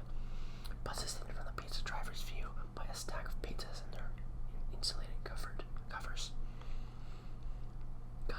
Buzz prudently fastens his safety belt. Woody, it'll be safer in the cockpit than in the cargo bay. What an idiot. The driver shifts into gear and hits the gas, propelling Woody to the back of the truck. The pizza deliverer drives like a maniac, taking sharp turns and hills at high speeds. Woody is helplessly thrown around the truck. With every blow, Woody yelps in pain. The truck climbs a steep hill. Woody looks up just in time to see a large toolbox barreling towards him. Bam! Cut to a star-filled black night sky. We move down to reveal exterior Pizza Planet night. The delivery truck barrels into the parking lot and parks. Interior delivery truck, cab continuous. After the driver leaves the truck, Buzz peeks out from the passenger window. Angle the front entrance. 2 imposing animatronic robots guard into the doorway. As customers approach the front, the guards part their crust pizza spears and line the patrons to enter. Robot guards, you are clear to enter. Welcome to Pizza Planet. Various announcements blare out from speakers. Male voice over speaker. Next shuttle liftoff scheduled for T-minus 30 minutes and counting. Female voice over speaker. The white zone's for eating pizza only. The white zone is for... Excited, Buzz pries open the window between the cab and truck bed. Buzz, Sheriff. Woody is gone. Just the toolbox and train trash. Buzz continued. Sheriff. The toolbox falls on its side, revealing Woody. He peels off the back of the truck and it falls into a pile of trash. Buzz, there you are. Now the entrance is heavily guarded. We need a way to get inside. Woody rises from the trash with a mega gulp cup on his head. Buzz, great idea, Woody. I like your thinking. Exterior Pizza Planet front entrance. In the FG sits a trash can with fast food containers littered around it. More customers approach the guarded entrance. Robot cars, you are cleared to enter. Welcome to Pizza Planet.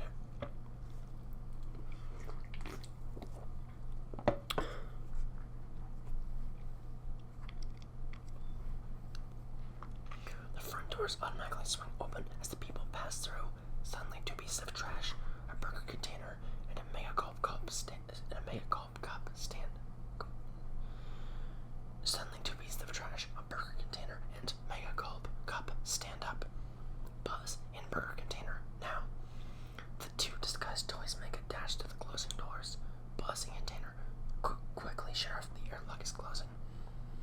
Interior Pizza Planet front entrance continuous. Woody and Buzz just make it inside, but then freeze immediately as a group of kids run past, forcing the toys to pose as discarded trash. Once the coast is clear, Woody and Buzz resume walking. Buzz bumps into Woody. Woody, using straw as a periscope. How? Watch where you're going. Buzz, nothing with Burger Box. Sorry.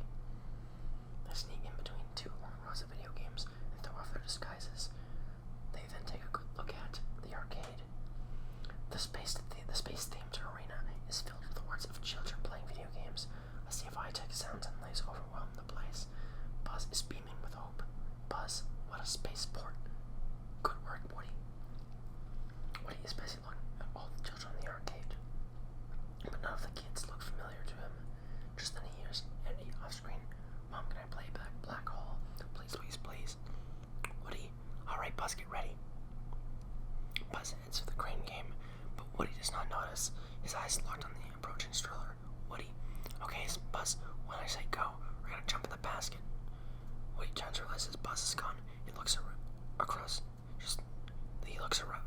the way, just in time to see Buzz leap into the crane game through the prize slot.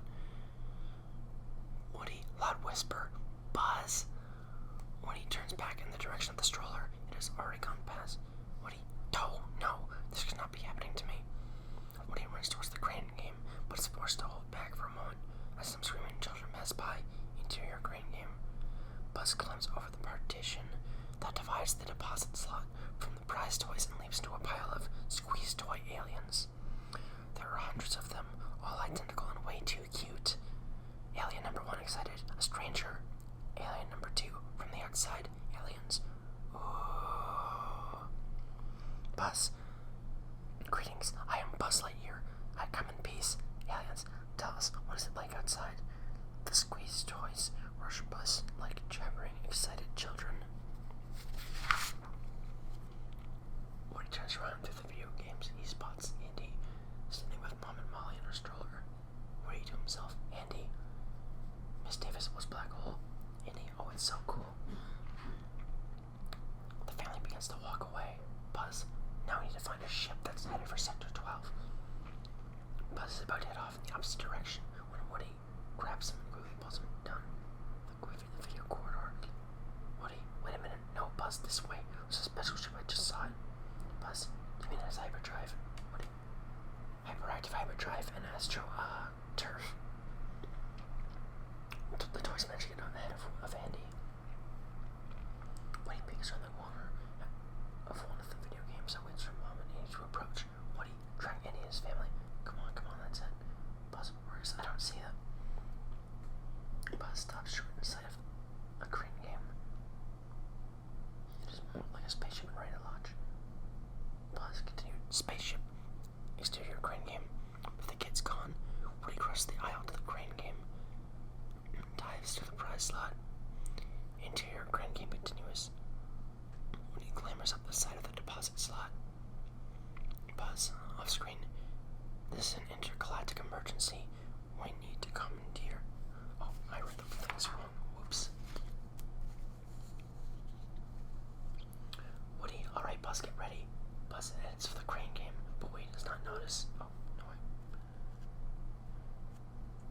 I reread page 35. I'm stupid. I'm just gonna start on page 55. Exterior crane game. With the kids gone, Woody crosses the aisle to the crane game and dives to the prize slot. Interior crane game continues. Woody clambers up the side of the deposit slot. Buzz, off screen. This is an intergalactic emergency. We need to commandeer your vessel to Sector 12. Woody peeks over the partition to witness Buzz surrounded by the cute alien toys. Buzz, continue to the alien. Who's in charge here? All the aliens, going upwards. Aliens. The Claw. Woody and Buzz look up. Angle. Crane game Claw. It dangles directly above the toys. Alien number 1. The Claws are master. Alien number 2. The Claw chooses who will go and who will stay. Woody to himself. This is ludicrous. Sid off-screen laughter. Woody gasps at the recognition of Sid's voice. He turns to see Sid heading straight for the crane game. Woody. Oh no, Sid. Woody leaps off the partition and tackles Buzz, pushing the two of them deep into the pile of aliens. Woody. Get down. Sid approaches the crane game and fishes quarters out of his pants pocket. Buzz loud whisper. What's gotten into you, Sheriff? I was. Woody loud whisper. You are the one who decided to climb into this. Alien number 4. Loud whisper. Shh. The Claw. It moves. Angle Claw. It moves into position and hovers directly above the area where Woody and Buzz are hiding. The crane drops and grabs hold of the alien toy that is right on top of Buzz. Alien number 3. Whispering excitedly, I have been chosen. Positioned with his back to Sid, the aliens lifted up by the Claw. Alien number 3 continued. Farewell, my friends. I go on to a better place. Sid, gotcha. With the alien gone, Buzz's upper torso becomes exposed, forcing the Space Ranger to freeze. Sid suddenly spots Buzz. Sid, a Buzz Lightyear, no way. Woody, still hidden, frantically looks around for some way to escape. Behind him, the alien says he eyes a small repair door. Woody swims to the alien, squeezes towards the door, grabs hold of the locking hatch, and after a few attempts is able to pry the door open. The shadow of the crane lines up over Buzz, lowers and grabs Sid. Sid, yes. The Claw begins to lift Buzz up. Woody, gasp. Buzz, no. Woody grabs hold of Buzz's feet. Woody and the Claw begin to have a tug of war with Buzz. Woody pulls down hard, forcing Buzz to sink into the pile of aliens out of Sid's view. Sid, something is fist against the glass. What? Hey. Still tugging against the crane, Woody's almost out the door with Buzz. Just then, the aliens at the bottom of the pile pull Buzz and Woody back inside. Alien number 4, he's been chosen. Woody, hey, what are you doing? Alien number 4 and number 5, he must go. Woody, stop it, you zealots. Aliens, he must go. Do not fight the Claw. Do not anger the Claw. He has been chosen. Woody and Buzz are pushed up to the surface and into the air, dangling lifelessly in front of Sid. Sid, alright, double prizes. Woody and Buzz are dropped into the prize door slot and snatched up by Sid. Sid, looking at his 2 new toys. Let's go home and play. Angle. Close up of skull on Sid's t-shirt. Match dissolve 2. Exterior Sid's house. Later that night. From out of the darkness appears Sid.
reaches into the backpack.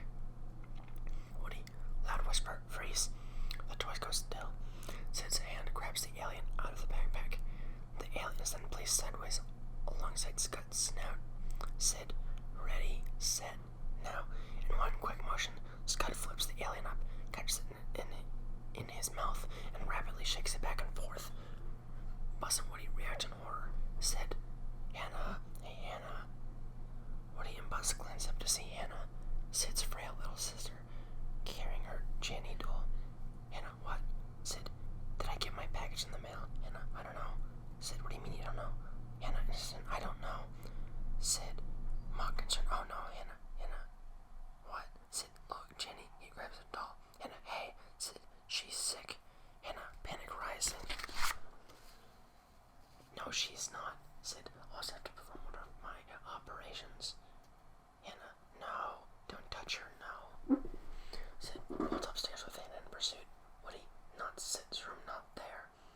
Interior upstairs, all continuous. Sid races to his bedroom door. Hannah is right behind. Hannah, Sid, give her back. Sid just laughs. He charges into the room and slams the door in his sister's face. Interior, Sid's room, continuous. Hannah off screen, pounding on his door. Sid. Sid carelessly tosses the backpack on the bed and walks over to a makeshift workbench. Sid is doctor. Oh no, we have a sick patient here, nurse. Prepare the OR stat. Sid clicks on a pear bulb dangling above his operating table. Woody and Buzz look on from the safety of the backpack as Sid places the Jenny doll head in a vice. Hannah, off screen. Sid, give her back. Give her back now, I'm telling. Sid as doctor. Patient is straining wall, training vice. Preepid. Sid grabs the painter's mask from his tool chest and dons it like a surgeon's mask. Sid as doctor. No one's ever attempted a double bypass brain transplant before. Sid grabs a toy pterodactyl from a nearby crate full of junk. Sid is doctor. Now for the tricky part, pliers. Buzz whispering to Woody, I don't believe that man's ever been to medical school. Sid struggles for a moment with his patient, then stops. Sid as nurse, doctor, you've done it. Run to the door, Hannah. He opens the door. Hannah is standing there looking worried. Sid continues, Jenny's all better now. He hands her Jenny. Her head has been replaced with the pterodactyls. Hannah screams at the sight of the monstrosity and bolts down the hallway. Hannah, Mom. Sid, she's lying. Whatever she says, it's not true. Sid throws the doll to the ground and runs after Hannah, slamming the door behind him. Woody and Buzz peer out of the backpack at their new surroundings. Heavy metal posters, discarded toy remains, and power tools adorn the messy room. They are in hell, toy hell. Woody, we are gonna die. Pulling out of the pack, I'm out of here. Woody leaps from the bed to the doorknob. Struggles as they grab all the Jenny and pterodactyl parts, drag them off into the shadows.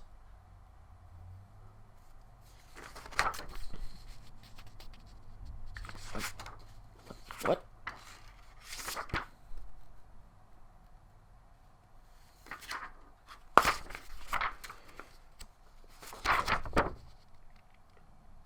I don't have page 62 for some reason. That's unfortunate. Alright. I guess I'm just gonna start from page 63 then. They grab all the Jenny and pterodactyl parts, dragging them off into the shadows. Buzz. They're cannibals. Woody retreats back into the backpack. Interior backpack continuous. Woody cowers in the corner as Buzz enters. He punches the button on his chest. Buzz. Mayday, mayday. Come in, Star Command. Send reinforcements. Pause. Star Command, you copy. No response. Buzz adjusts his laser light and emits a short blip. Buzz, aiming his arm out the back. I've set my lasers from stun to kill. Woody, oh great. Yeah. And if anyone attacks us, we can blink him to death. Exterior Indy's house tonight. Rex points a flashlight over out of Indy's bedroom window wall. Bo Peep, Slinky, Ham, and Potato Head look on. Some bushes rustle below. Rex points the flashlight beam at the shaking bushes. They annoy me off. A cat is heard. Rex whiskers. When you get out of here, you're interfering with the search and rescue. Sound effects of the approaching car. Rex turns off the flashlight. Rex, whispering, look, they're home. The toy stuck behind the cell. The Davis family van pulls into the park, pulls into the driveway. Andy and Miss Davis get out. Andy, Mom, have you seen Woody? Miss Davis, where was the last place you left him? Andy, searching the van. Right here in the van. Miss Davis, oh, I'm sure he's there. You're just not looking hard enough. Andy, he's not here, Mom. Woody's gone. The toys all look at each other. Bo Peep, gasp, Woody's gone. Ham. Well, what do you know? The weasel ran away. Ham, Potato Head, and Rex walk away from the window. Mr. Potato Head, I told you he was guilty. Rex, who would have thought he was capable of such atrocities? Bo Peep and Slinky are left alone at the window, visibly crestfallen. Bo Peep, oh Slink, I hope he's okay. Dissolve to exterior. Sid's bedroom. Window, day. Sid, off screen, as interrogator. Oh, a survivor. Where is the rebel? Bass, talk. Sound effects, hand slap. Interior Sid's room, continuous. An inanimate Woody flies across the room, landing hard on the floor. Sid crosses to the window. Sid as interrogator. I can see her will is strong. Sid opens the window shade. Bright sunlight shines down onto Woody. Sid continues, well, we have ways of making you talk. Sid pulls out a magnifying glass from his back pocket and focuses the beam on Woody's forehead. Sid as interrogator. Where are your rebel friends now? A bright white hot dot forms on Woody's forehead and begins to smolder. Sid's mom, off screen. Sid, your Pop-Tarts are ready. Sid pulls the magnifying glass away. Sid, alright. Sid runs out of the room. As soon as he's gone, Woody jumps up screaming, his forehead burning, and runs to a bowl of half-eaten cereal with milk on the floor and dunks his head in. He runs over to Woody, pausing to remove two suction cup darts from his person before putting Woody out of the bowl. Two Golfo Fruit Loops to each of Woody's eyes like glasses. Buzz, are you alright? Whacking him on the back. I'm proud of you, Sheriff. A lesser man would have talked under such torture. Woody looks at his reflection in the back of the cereal spoon and rubs the burn mark on his forehead. Woody, I sure hope this isn't permanent. Buzz, checking his communicator. Still no word from Star Command. We're not that far from the spaceport. Woody's eyes light up. Ankle, spoon. Sid's door can be seen in the reflection. It's open. Woody, the door, it's open. We're free.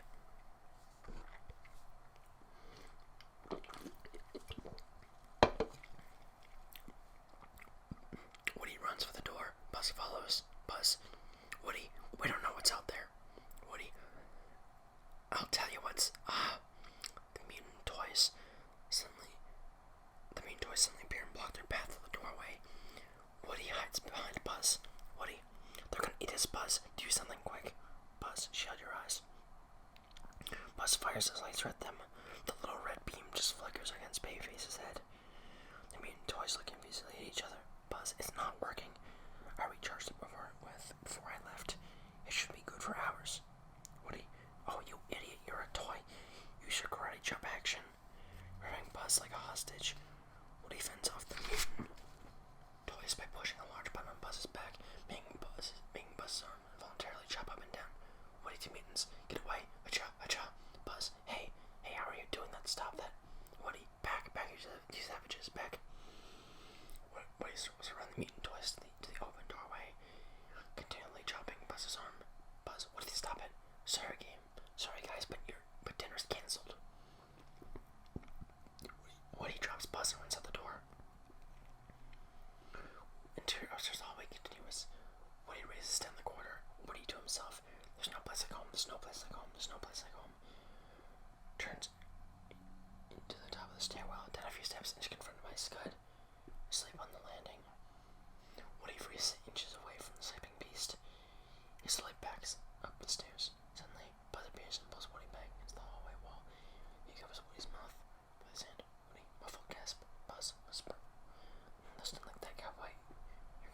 skilled. Woody, pulling Buzz's hand away. Don't tell me what to do. Buzz, shh. Buzz checks to make sure Scott is still asleep, and then turns across the stairwell, open to the other end of the hallway. Once safely crossed, he motions for Woody to follow. Woody currently crawls on all fours across the open area and meets up with Buzz. As he stands, Woody's pulse ring gets caught on one of the curls of the wrought iron railing. The toys begin to creep down the hallway, unaware that Woody's pulse ring is being further. The toys begin to creep down the hallway, unaware that Woody's pull string is being pulled farther and farther until it snaps off the iron railing and flies back towards Woody. Woody voice box. Yee-haw.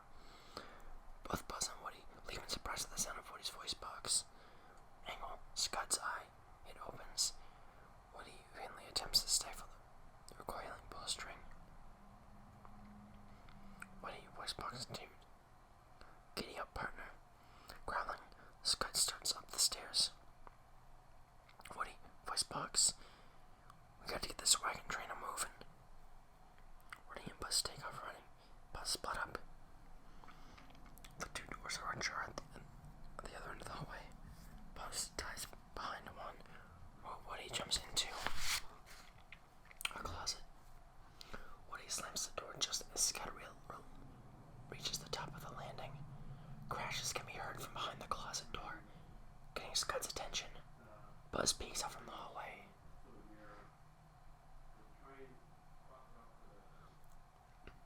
Buzz peeks out from his doorway at Scott sniffing and growling at the closet. Sensing movement behind him, Scott whips around and starts to enter Buzz's doorway. Sound effects snoring. The noise stops the dog in his tracks. Both Scott and Buzz look up to see. Interior sits dead continuous. Mr. Phillips is asleep on a lazy white recliner in front of the TV. Scott backs out and heads down the stairs. Buzz enters to exit the room when he hears Star Commander off screen on TV, calling Buzz Lightyear. Come in, Buzz Lightyear. This is Star Command. Buzz Lightyear, do you read me? Buzz, Star Command. Buzz opens his wrist communicator and is just about to speak into it when he is interrupted. Kid number 1 off screen. Buzz Lightyear responding, reads it loud and clear. Buzz turns around to see a television set. Buzz's Space Ranger logo is on the screen over a field of stars. The image quickly changes to 2 young boys playing in their backyard with a Buzz Lightyear doll. Space Commander, Buzz Lightyear, Planet Earth needs your help. Kid number 1. Into toy risk mitigator on the way. Male chorus VO Buzz Lightyear. Buzz reaches with confusion at what he is seeing. Buzz reacts with confusion at what he is watching. He walks slowly towards the television set. TV announcer VO. The world's greatest superhero, not the world's greatest toy. Angle TV commercial. The Buzz Lightyear doll is now out of the box being displayed. TV announcer VO. Buzz has it all. Locking risk communicator. Kid number 1 calling Buzz Lightyear. TV announcer VO. Karate chop action. Kid number 2. Wow. With every feature demonstrated on TV, Buzz compares the same feature on himself. TV announcer VO. Pulsating laser lights. Kid number 2. Total annihilation. TV announcer VO. Multi-phrase voice simulator. TV Buzz sampled voice. It's a secret mission in uncharted space. Buzz presses the same button on his uniform. Buzz sampled voice. It's a secret mission in uncharted space. TV announcer VO. And best of all, big monster truck voice. High pressure space wings. TV Buzz. To infinity and beyond. On the TV screen, the Buzz Lightyear action figure appears to be launched into the air. The words, "Not a flying toy," flash across the bottom of the screen. TV announcer VO. Non-excited lawyer voice. Not a flying toy. Buzz slowly shakes his head in wide-eyed disbelief. TV announcer VO. Get your Buzz Lightyear action figure and save a galaxy near you. Male chorus VO. Buzz Lightyear. image on the screen changes to a shot of hundreds of buses. The image on the screen changes to a shot of hundreds of buses in their boxes lining either side of a store aisle. Logo and announcer VO. Available at all Al's Toy Barn outlets in the Tri-Country area. Buzz is stricken. He looks down at his risk communicator and opens it. Angle, risk communicator. Molded on the outside of the cover are 3 words. Made in Taiwan. Song, I Will Go Sailing No More begins. Interior upstairs hallway continuous. Buzz walks dejectedly out of the den and down the hallway. As he passes the top of the stairwell, he pauses to look up through the railing at a small window. It is open, revealing a blue sky beyond. A bird flies past. The taunting voice of Woody echoes in his head. Woody, VO, you are not a toy. You can't fly. Buzz bows his head defeated. Beat. Sully. Buzz raises his head, determination in his eyes. He slams the offending risk communicator shut, as if to deny his message of Made in Taiwan. Buzz climbs up the railing to the banister. He pops open his wings and aims himself toward the windows above. Buzz, to infinity and beyond. Buzz leaps off the banister and falls. In slow motion, Buzz watches his square of blue sky pull farther away from him, as he plummets to the floor below. Interior Sid's house entryway continuous. Buzz crashes on the entry floor. Buzz opens his eyes to see his severed left arm. The broken arm lies a few inches away from his now empty arm socket. Buzz drops his head back in defeat. Song ends. Hannah off screen. Mom, have you seen my Sally doll? Hannah walks into the entranceway and, not seeing Buzz, steps on him. Mom off screen. What, dear, what was that? Hannah picks up Buzz and his arm and smiles. Hannah, never mind. Dissolve to interior upstairs hallway later. Angle closet. The knob jiggles for a moment. Suddenly, the door flies open, revealing Woody, entangled in Christmas lights, standing atop a pile of boxes, to be at doorknob height. Woody and the rest of the chunk topple over. A bowling ball topples out, smashing Woody square on the head. Oof. Oh, Woody. Oof. To the hallway. Buzz. The coast is clear. Buzz, where are you? Buzz. OS sampled version. Off-screen sampled version. It's a secret mission in uncharted space. Let's go. Woody creeps down the hallway, dragging the Christmas lights with him. And off-screen, really, that is so interesting. Woody peeks into the open doorway of interior Hannah's bedroom, upstairs hallway continuous. Hannah is pretending to have a tea party. Her guests are dolls, headless dolls, that is except for Buzz. He is seated at the miniature table, dressed up in a frilly apron and fashionable party hat. Hannah continued, would you like some tea, Miss Nesbitt? Woody, under his breath, Buzz. Hannah has pulled a tiny teapot, Buzz's severed arm, and pours imaginary tea with it. Hannah, it's so nice you could join us on such late notice. Woody steps back into the hallway. Woody, oh no. Hannah, what a lovely hat, Miss Nesbitt. Goes quite well with your head. Woody thinks for a moment, and then takes a few steps further down the hall. He clears his throat. Woody, hi, boys. Hannah, oh, Hannah. Hannah stops pouring the tea and looks up. Hannah yelling out her room, Mom, to the dolls. Please excuse me, right, ladies, I'll be right back. As soon as Hannah exits the room, Buzz carries her face down onto the table. Hannah passes Woody, hidden in the Christmas lights, and walks downstairs. Hannah, what is it, Mom? Mom, where are you? Woody bolts into Hannah's room. Woody, Buzz, hey Buzz, are you okay? Buzz lifts his head up and wails in drunken despair. Buzz, gone. It's all gone. All of it's gone. Bye-bye. Woohoo. See ya. Woody picks up Buzz's severed arm. Woody, what happened to you? Buzz, 1 minute you're defending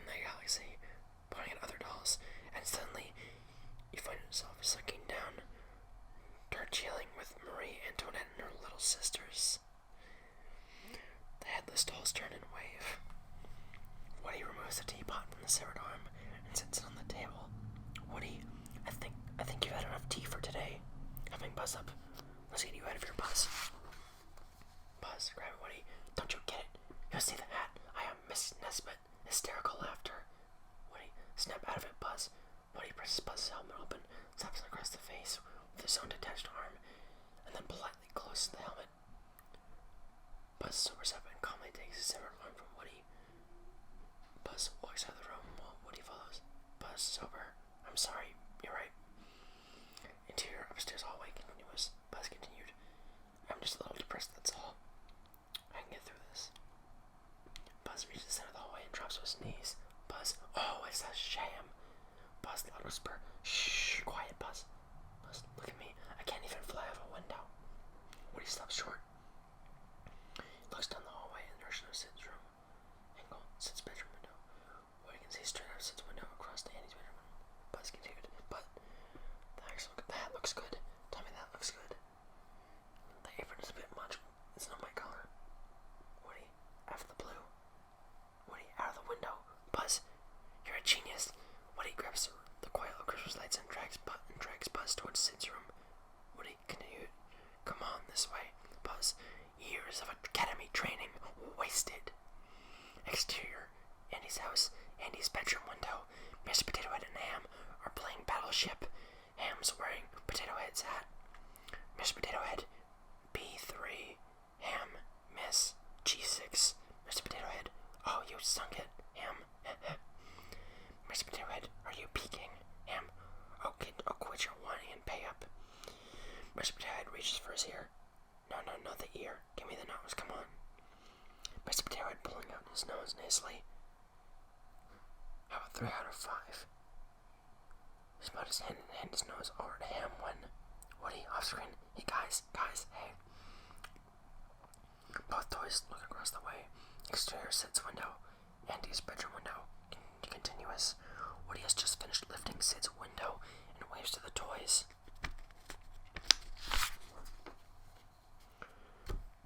Mr. Potato Head, son of a building block. It's Woody. Ham. He's in the psycho's bedroom. Woody, hi. Ham into Andy's bedroom. Everyone, it's Woody. Interior Andy's bedroom continuous. Slinky, Bo Peep, and Rex look to the window. Bo Peep, Woody. Rex, you're kidding. Slinky, Woody. Interior Sid's room. Woody. We're gonna get out of here, Buzz. Buzz is not there. Woody looks down at the floor. Buzz is sitting on the floor, playing bombs away with his broken arm. Exterior Andy's bedroom window is Sid's window. The rest of Andy's toys gather around the window to see Woody. Rex, hey look, Bo Peep, Woody. Woody, boy am I glad to see you guys. Slinky, I knew you'd come back, Woody. Bo Peep, what are you doing over there? Woody, it's a long story, Bo. I'll explain later. Here, catch this. Woody tosses one of the Christmas lights over. Slinky catches them. Slinky, you got it, Woody. Rex, overly excited. He got it, Woody. Woody, good going, Slink. Now just tie it onto something. Mr. Potato Head, wait, I got a better idea. How about we don't? Mr. Potato Head grabs a string and lights away from Slinky. Slinky, hey. Bo Peep, Potato Head, Mr. Potato Head. Did you all take stupid pills this morning? Have you forgotten what he did to Buzz? Now you want to let him back over here. Woody, no, you've got it wrong, Potato Head. Buzz is fine. Buzz is right here. He's with me.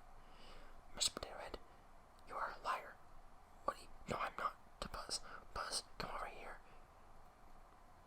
And you just tell the nice toys that you're not dead. Angle, Buzz.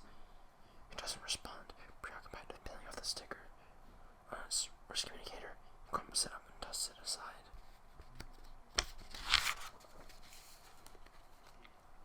Woody to Andy's toys. Just a sec. Interior Sid's room continuous. Frantic. Woody walks over to the edge of the desk. Woody, Buzz. Woody, get up here and give me a hand. Buzz's severed arm comes flying into view and lands by Woody's feet. Woody, insincerely. That's very funny, Buzz. Exploding. This is serious. Rex, off screen. Hey, Woody, where'd you go? Mr. Red, off screen. He's lying, buzzing there. Exterior Sid's window, Andy's window. Woody reappears to the edge of Sid's window. He pretends to notice something out of the other toy's view. Woody, forced to casualness. Oh, hi, Buzz. Why don't you say hello to the guys over there? Buzz's severed arm suddenly appears with Woody holding the end just out of sight. Woody throws his voice, pretending to be Buzz. Woody asks Buzz, "Oh yeah, fellas, twin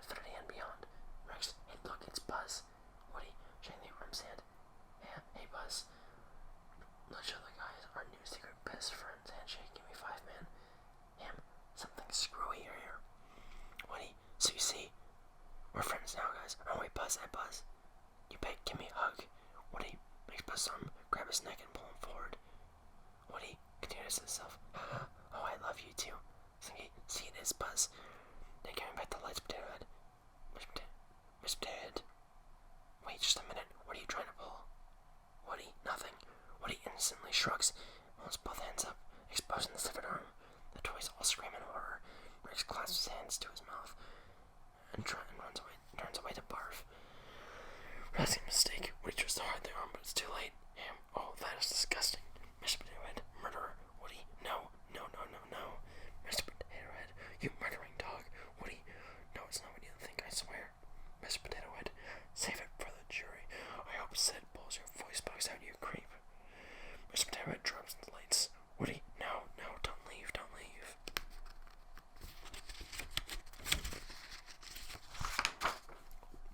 You've got to help us, please. You don't know what it's like over here. Mr. Potato Head, to the other toys. Come on, let's get out of here. Go back to your lives, citizens. Show's over. All the toys leave the window except Slinky. Woody, come back. Slink, please. Listen to me. I know it'll look Woody in the eye. Slinky closes the blinds. Woody, continue. No. Come back. Slinky. Sound effects thunder. As storm clouds roll over Sid's house, Woody slips over to the windowsill and defeat. Interior Sid's room continuous. Broken toy sounds emit from behind Woody. He turns on the window to see the mutant toys converging all around Buzz. Woody, Buzz. Still holding onto Buzz's arm, Woody jumps down the desk and runs to Buzz's rescue. Woody, go away, you disgusting freaks. Babyface turns from the fray, charges at Woody with his erector set pinchers. Woody cowers, shielding himself with Buzz's arm. Babyface clamps into the arm and has a tug of war with Woody. Alright, back you cannibals. Woody loses his crumbling arm and sails across the room, crashing into the wall. But now there is no sight of Buzz within this room as a mutant toys. Woody attacks the mob with a vengeance. Woody, he is still alive. You're not gonna get him, you monsters. He fiercely throws the mutant toys aside, digging his way to Buzz. He is sitting up, his broken arm now newly attached. Woody's anger turns to confusion. Woody, hey, they fixed you. Woody shakes Buzz's arm to confirm what he's seeing is real. When he looks at the mutants, Woody continued, but they're cannibals. We saw them eat those other toys.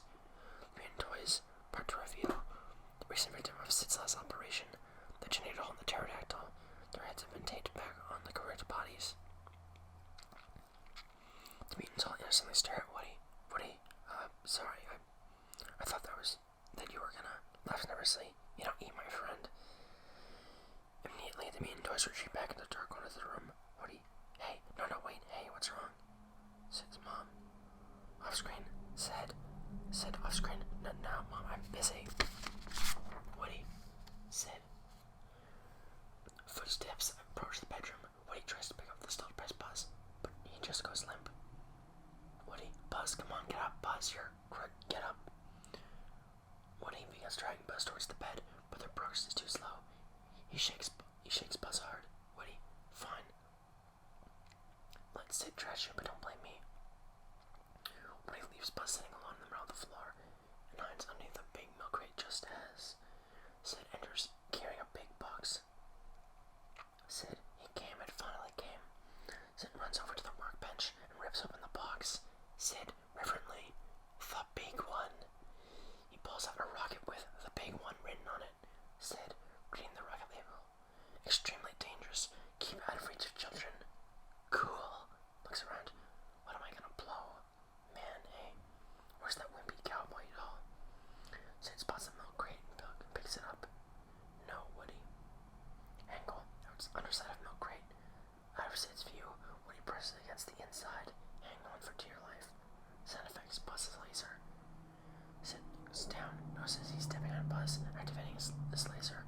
Sid, yes, I've always wanted to put a spaceman into orbit.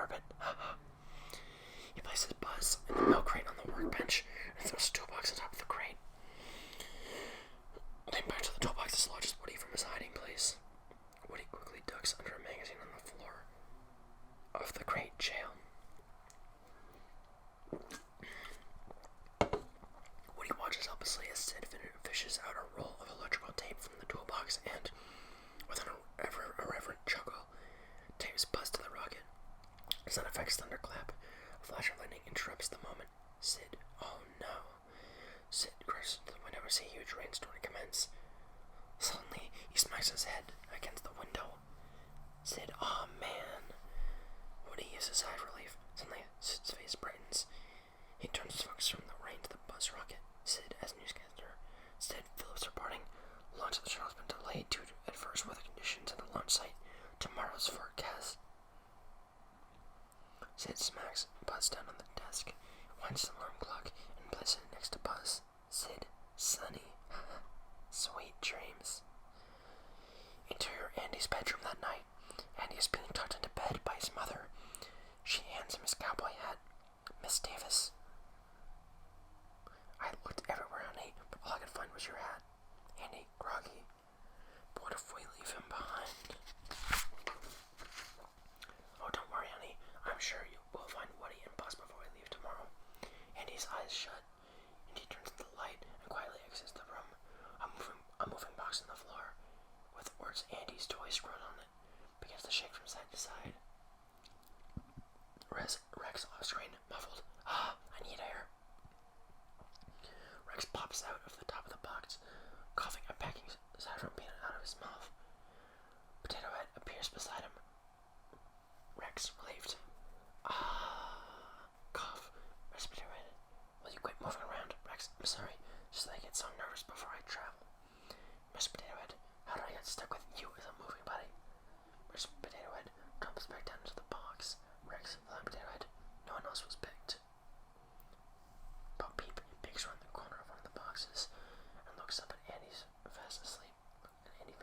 Clutching his cowboy hat. Bo Peep, "Oh, Woody."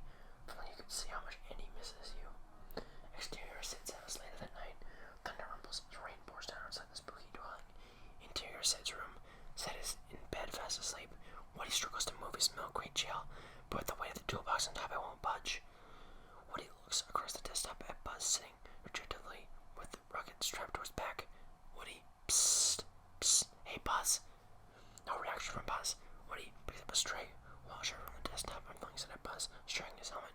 Buzz lifts his head and turns half asleep to look at Woody. "Woody, hey, get over and see if you can get this toolbox off of me." Buzz looks away from Woody and bows his head. Woody, "Oh, come on, Buzz. Buzz, I can't do this without you. I need your help." Buzz, I can't help anyone." Woody, "Why, sure you can, Buzz. You can get me out of there, and then I'll get that rocket off you, and we'll make a break for Andy's house." Buzz, "Andy's house. Sid's house. What's the difference?" Woody, "Oh, Buzz, you've had a big fall. You must not be thinking clearly." Buzz, "No, Woody. For the first time I am thinking clearly." Looking at himself. "You were right all wrong. You were right all along. I'm not a space ranger. I'm just a toy. A stupid little insignificant toy." Woody, "Whoa, hey, wait a minute. Being a toy is a lot better than being a space ranger." Buzz, "Yeah, right." Woody, "No, it is. Look, over in that house is a kid who thinks you're the greatest. It's not because you're a space ranger, pal. It's because you're a toy. You're his toy." Buzz, "But why would Andy want me?" Woody, "Why would Andy want you? Look at you. You're a Buzz Lightyear. Any other toy would give up his moving parts just to be you. You've got wings. You glow in the dark. You talk. Your helmet does that whoosh thing. You are a cool toy." Woody pauses and looks at himself. Woody continued depressed. "As a matter of fact, you're too cool. I mean, what chances a toy like me have against a Buzz Lightyear action figure? All I can do is..." Woody pulls his own pull string.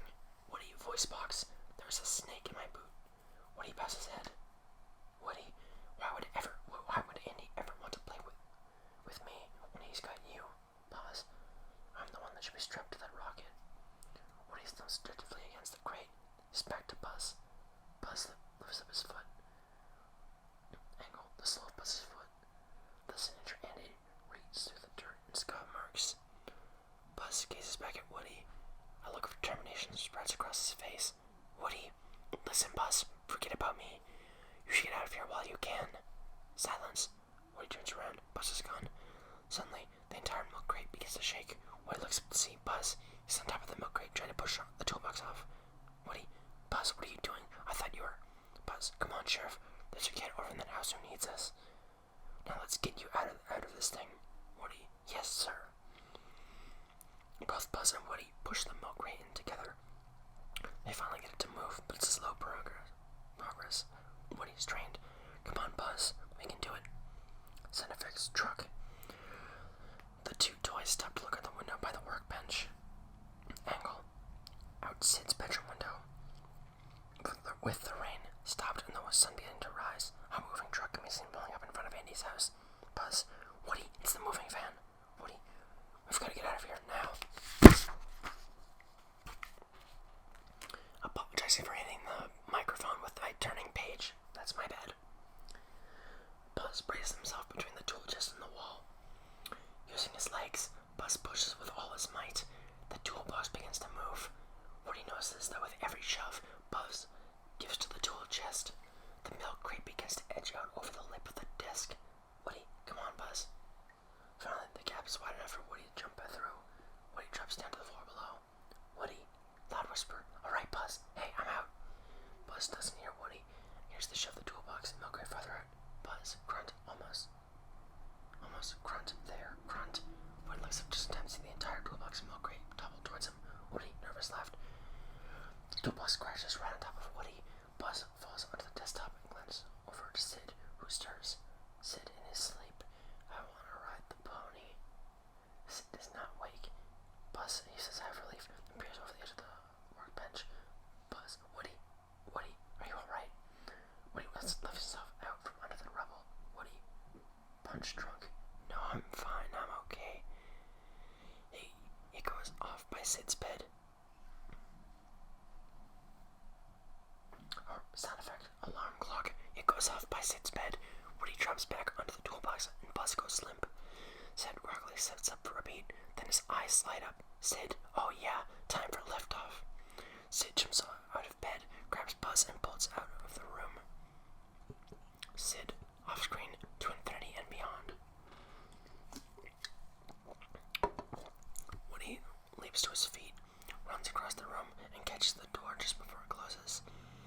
As he swings the door back open, Woody is confronted by Scud. The dog bows down the hallway straight for Woody. Woody, back, down. Woody slams the door shut just in time. Scud barks and scratches at the door. Woody, out of breath from himself. Okay, what do I do? Come on, what do you think? Woody looks across the room. The mutant toys are appeared all around the room. Woody, guys. The mutant toys all scatter and hide. Woody, no, wait, listen, please. There's a good toy down there and he's going to be manipulated in a few minutes, all because of me. I've got to save him. Pause. But I need your help. No response. Woody then notices baby face dimly peeking out of the shadows under the bed. Woody, please. He's my friend. He's the only one I've got. Babyface crawls out and bangs in code on the side of Sid's metal bedpost. The mutant toys emerge from the shadows and gather around Woody. He kneels down into a huddle with them. Woody to Bayface, thank you, to the others. Okay, I think I know what to do. We're going to have to break a few rules, but if it works, it'll help everybody. Interior Andy's bedroom. The movers cart out the last load. A forlorn Andy clutches onto Buzz's spaceship box in one hand, his cowboy hat in the other. Andy scans the empty room and heaves a sad sigh. Exterior backyard shed. Sid comes out of the she carrying a bunch of wood. I assume that is supposed to be shed, but there's a typo here. The line reads, Sid comes out of the she carrying a bunch of materials under his arm. However, concerning this follows exterior backyard shed, I assume that this is supposed to read, Sid comes out of the shed carrying a bunch of materials under his arm. So that's interesting. Anyway, back to reading. Sid, as astronaut, Houston to mission control. Come in, control. He drops the junk down beside an inanimate Buzz. Sid continued. Launch pad is being constructed. Sid's upstairs hallway. Scud is planted right outside Sid's bedroom door. Poised to attack anything that exists. Interior Sid's room continuous. Woody has created a little diagram of the house and yard out of dominoes and Scrabble tiles. He points to it with a pencil as he dresses the mutants. Woody, alright, listen up.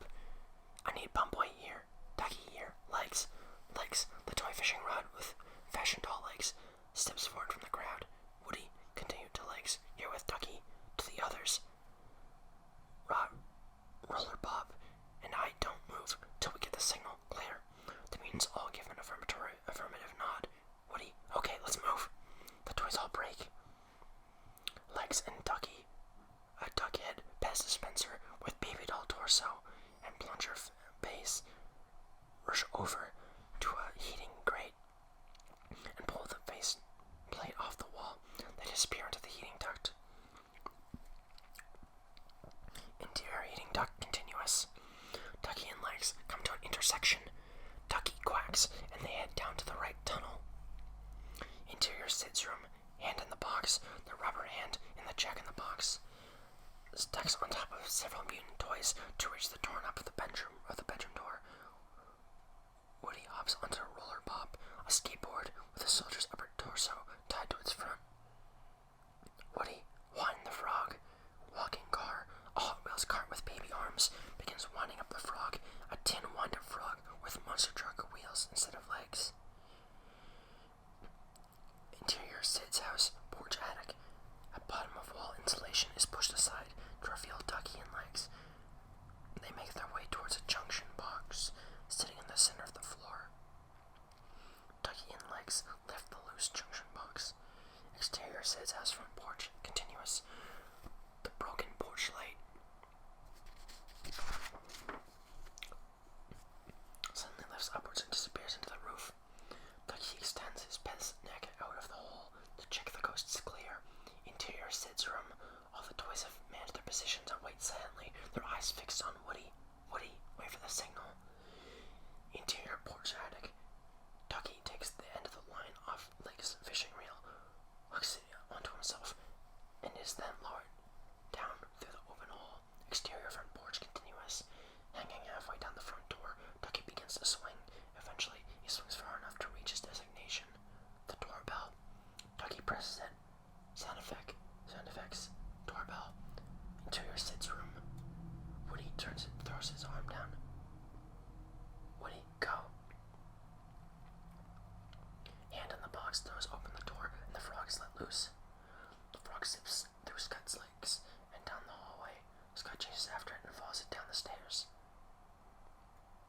Hannah, off screen, I'll get it. Woody helps the rest of the meat toys onto the skateboard. Woody, alright, let's go. Using his front arms, Roller Bob propels the skateboard and crew out into the hallway.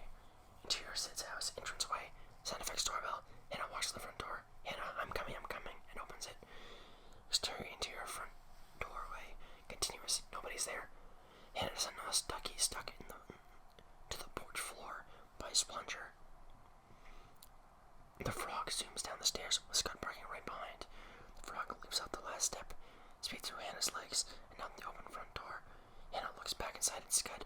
At that moment, Ducky catches the frog and is quickly reeled upwards back into the roof. Scud bursts through Hannah's legs, knocking her over and runs out onto the empty porch. Hannah annoyed. Scud! Scud suddenly realizes he's being duped. Before he can get back inside, Hannah slams the front door shut. Hannah, stupid dog. Scud smashes into the closed door and begins barking furiously. As Hannah storms off into another room, she doesn't notice Woody and the mutants zipping off the stairs and round the corner and heading straight into the kitchen. Interior kitchen, continuous, but now Roller Bob has really picked up speed. He shoots underneath the kitchen table, through the maze of chair legs, straight through the bed door. Woody, lean back. The mutants all push back, causing Roller Bob to do a wheelie. They smash through the doggy door. Exterior Sid's backyard, continuous, and catapult into the bushes. The toys peek out from the bush to see Buzz strapped to the launch pad. Sid is still in the tool shed. Sid, off screen as astronaut. Mission control, is the launch pad construction complete? Simulated static. Roger. Rocket is now secured to guide water. We are currently obtaining the ignition sticks. Countdown will commence momentarily. Stand by. Simulated static. Ducky, Legs, and the frog shoot out into the yard with a drain pipe. They exchange a thumbs up with Woody. Woody, to the toys in the bush. Let's go. The mutants disperse to their designated place in the yard. Sid off screen.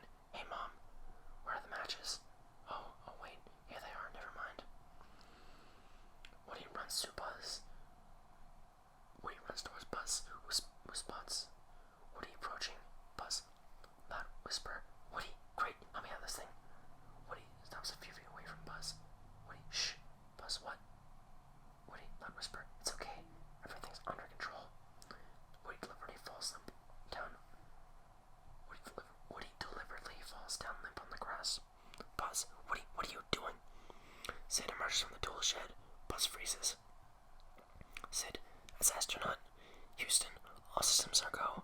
Requesting permission to launch. Buzz, Woody, hey, how'd you get out here? Sid picks up Woody, examines him from a beat, and then smiles. Oh, well, I can have a cookout later. He sticks a match permanently in Woody's holster and tosses him onto the grill of an open barbecue. Sid, as astronaut, Houston, do we have permission to launch? Simulated static. Roger, permission granted. You are confirmed at T-minus 10 seconds. During Sid's countdown, all of the mutants scurry into their final position. Sid lights a match. Sid continued and counting. 10, 9, 8, 7, 6, 5, 4, 3, 2, 1. Sid grins menacingly as the match moved towards the fuse. Woody, voice box. Woody, voice box. Reach for the sky. Sid,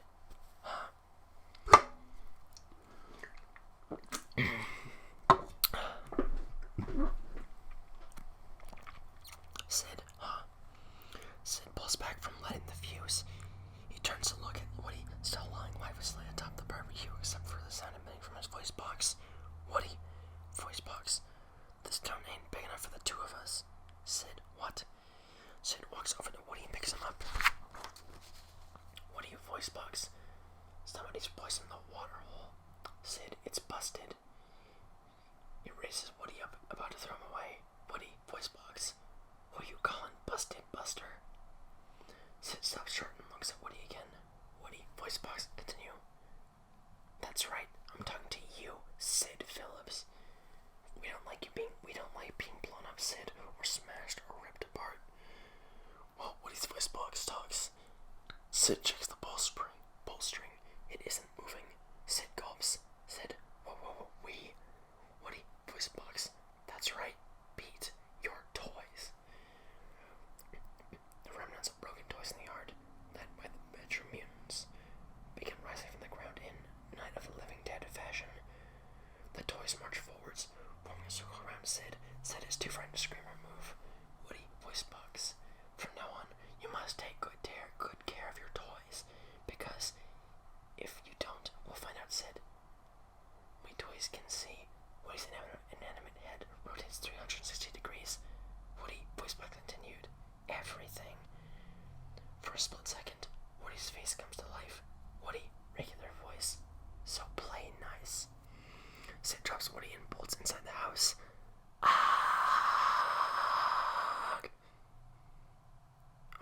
I have to do that again because I forgot to read the name. Sid.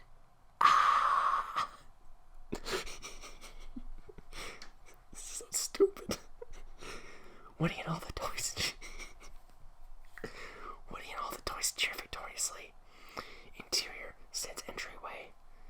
Hannah has just come downstairs, carrying a new doll when Sid rushes up to her. Sid, the toys are alive. Sid eyes Hannah's doll and pats it gently on the head. Sid continued, nice dolly. Hannah, something Sid's fear, suddenly throws the doll in Sid's face. He screams and runs upstairs. Hannah chases after him, taunting. Ham, what's wrong, Sid? Wait, why does it say ham? Oh, guess that's another typo. Ham, or I guess in this case, Hannah. What's wrong, Sid? Don't you want to play with Sally? Exterior, Sid's backyard. The toys are all congratulating one another. Woody, nice work, fellas. Good job. Coming out of the ground. What a touch. That was a stroke of genius. Buzz, Woody. Woody turns around and looks at Buzz, who's still affixed to Sid's launch pad. Buzz extends his hands to Woody. Buzz, thanks. They shake. Sound effects, fan horn honking. Miss Davis, off screen. Everyone say, bye house. Andy off screen, depressed. Bye house. Buzz and Woody look in the direction of Andy's house. Angle, Andy's driveway, the family van. Through the fence, Andy and his family can be seen getting through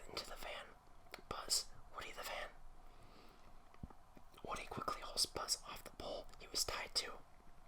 Woody to Mutant Toys. We gotta run. Thanks, guys. With the rocket still taped to Buzz, the two toys sprint towards the fence. Sound effect. Fan engine starting. Woody, quick. Woody easily slips the slots in the fence, but Buzz's rocket caused him to become stuck. Exterior Andy's driveway continuous. Woody slammed onto the rear bumper of the van before realizing that Buzz is missing. He looks back to discover Buzz stuck in the fence. Buzz, just go, I'll catch up. Woody jumps down and runs back for Buzz. The van begins pulling away out of the driveway. Woody tugs on a loosened slat and breaks Buzz free of the fence. The two toys run out into the street, just in time to see the van driving off down the street. Sound effect, truck engine. Woody and Buzz turn around. The moving van drives right over them. Woody and Buzz scream, ducking just in time. After the truck passes, Buzz runs after it with Woody a few steps behind. Buzz, come on. Angle sits front porch. Scott is lying on the porch when he suddenly perks up at the sight of the two tiny toys run down the street after the moving truck. Scott bares his teeth and growls. Exterior neighborhood street. Buzz runs up close to the truck. With Woody still back a few paces, a strap dangles off the back of the truck. Buzz makes a leap for it and grabs hold. He climbs onto the strap and onto the bumper. Woody tries along, then lunges for the strap, but stays just out of reach. Buzz, you can do it, Woody. Woody gives a mighty leap and gets hold of the strap. Woody, phew, I made it. Woody begins climbing when suddenly Buzz goes pale. Woody looks behind him to see Scud. The dog leaps forward and bites into one of Woody's legs. Woody kicks Scud with the other foot. Ah, get away, you stupid dog, down, down. Scud tugs on Woody, pulling him down to the end of the strap. Buzz, hold on, Woody. Woody, I can't do it. Take care of Andy for me. Buzz, no. Buzz leaps off the truck and onto Scud's snout. He grabs Scud's eyelet and snaps them hard. Scud yelps, letting go of Woody. The dog bucks quietly, with Buzz hanging onto his face. Woody, Buzz. The moving truck continues down the street, leaving Buzz and Scud behind. Still hanging onto the strap, Woody scrambles up onto the bumper. He locks the back door of the truck and tries to lift up the heavy door. Suddenly, the family van and moving truck come to a stop at a traffic light. Woody slams into the door, causing it to fly upwards, taking Woody with it. Hanging from the door, Woody scans the inside of the truck until he spots what he's looking for. A pile of moving boxes with the words Andy's Toys written on them in crayon. Exterior, neighborhood street. Scott flings Buzz off his face. Buzz goes tumbling under a parked car. Scott runs over to the car, but it's too big to get under it. Interior back of moving car truck. Woody rips into one of Andy's boxes, angle inside of box. All the toys wince and moan as they cover their eyes in the sun and brightness. Toys, what? Rex, are we there already? Slinky, Woody, how'd you? Rex's response is to slide the box aside and begin rummaging through the next box. Slinky, Rex, and the other toys grumble in confusion as they poke their heads up out of the first box. Woody, there you are. Woody pulls the RC car and remote out of the second box. Mr. Potato Head, hey, what's he doing? Woody turns back to the street, throws the RC car onto the street. They have the toy screen, however. Rex, he's at it again. Intercut. Exterior street, interior rear of moving truck. Woody turns on the remote and steers the RC car past Scud and onto the parked car where Buzz is hiding. RC's motor whirs happy at the sight of Buzz. The traffic light turns green along the van truck across the intersection. Mr. Potato Head, pointing Woody, get him! All the toys pour out of the box and charge on Woody. Woody, no. Woody continues to steer the remote while trying to avoid the angry mob of toys. Buzz jumps onto the RC car, and they zoom back towards the moving truck. Scott is right on their heels, both jump down on Buzz. Rocky picks up Woody and spins him over his head. Woody, no, wait. Rocky spins him. Whoa. The RC car suddenly swerves from Scott's jaws and starts doing donuts, matching Woody's, in the middle of the street.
Buzz is out there, we gotta help him.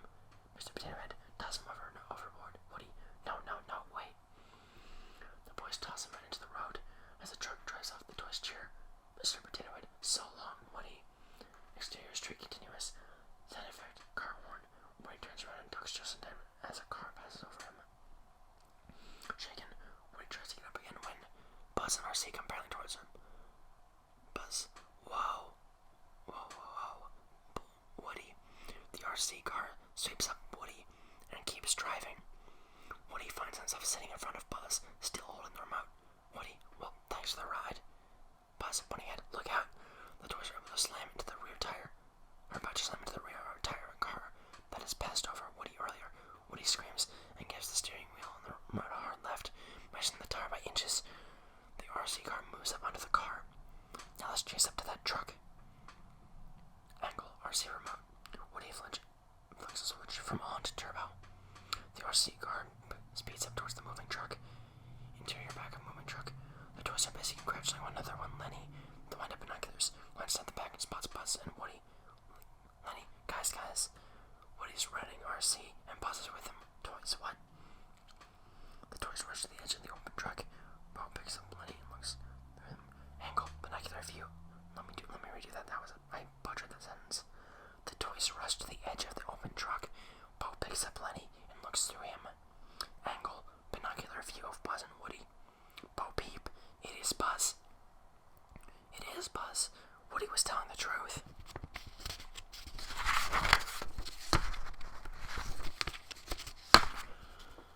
Oh, I just hit the thing again.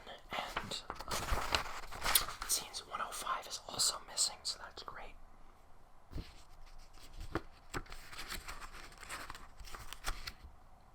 Well, I guess I gotta do this. Woody, speed up. Woody to Buzz, speed up. Buzz, the batteries, they're running out. RC's headlights, eyes sag. The car slows even more. As Slinky continues stretching, the RC car begins to weave side to side like a water slinker, like a water skier. Slinky, whoa. Interior family van with Mom and Andy preoccupied. Baby Ma looks in her side view mirror. Angle, passenger side mirror. The RC car with Woody and Buzz weaves into view and then back out. Molly squeals up to light. Exterior street, back of moving truck. With Slinky's midsection stretched to the limit, he begins to lose his grip on Woody. Slinky, I can't hold on much longer. Woody, Slink, hang on. Slinky's hand slips, sending his foot shooting back into the moving truck and knocking over all the toys. The RC car sputters to a stop. Woody and Buzz watch in vain as the family van and moving truck disappear.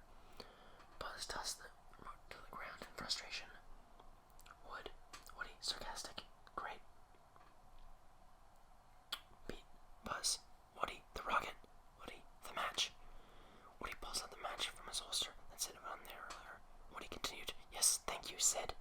Woody runs around behind Buzz, strikes the match against RC's back tire, and is about to let the fuse when a car whisks right over them, blowing out the match. Woody clenches the burnt match in his hands and falls prostrate to the ground. Woody, no. Unable to watch a cowboy cry, Buzz bows his head, causing his helmet to block the sun from Woody.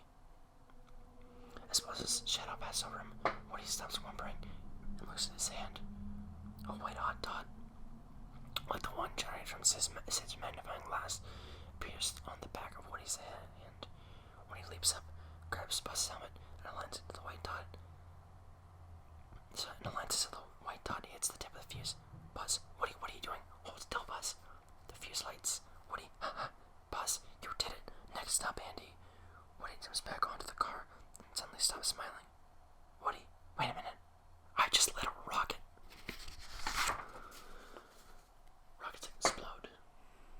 Rockets explode. Sound effect. Rocket explosion. The RC car rockets forward, speeding along the dividing line in the road. It easily passes car after car till the moving truck can be seen on the horizon. Exterior back of moving truck. The toys are gathered around Slinky. His springs splayed out on the floor. Slinky, I should have held on longer. Lenny looks out the back again. Lenny, look, it's Woody and Buzz coming up fast. The boys is so strong, it begins to lift Buzz when Woody right off the RC car. Woody managed to continue holding onto RC, but not for long. The toys cheering and screaming as they rush to get out of the way of the oncoming RC rocket. Rex take cover. Woody is forced to let go of the RC car.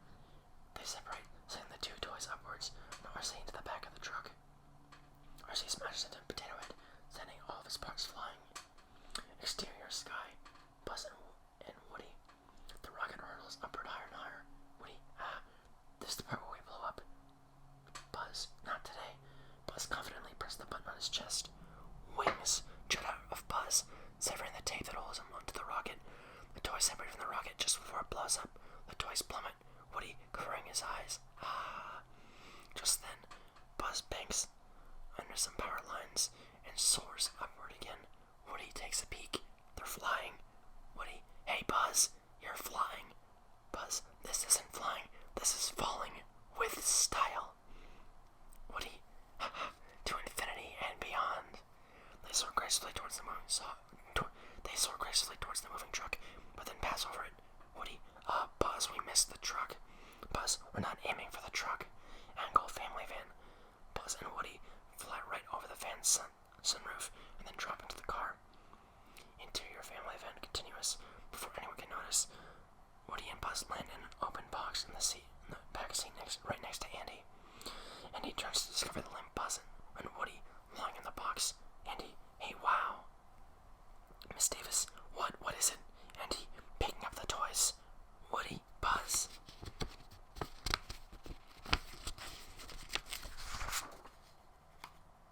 Miss Davis, oh great, you found them. Where were they? Andy, here in the car. Miss Davis, see? Now what did I tell you? Right where you left them. Andy hugs both toys. Close up, Woody and Buzz. They give each other a knowing wink.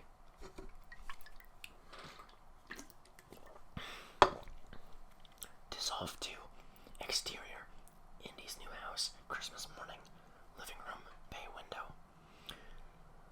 Through the gently falling snow, the Davis family can be seen around the Christmas tree unwrapping presents.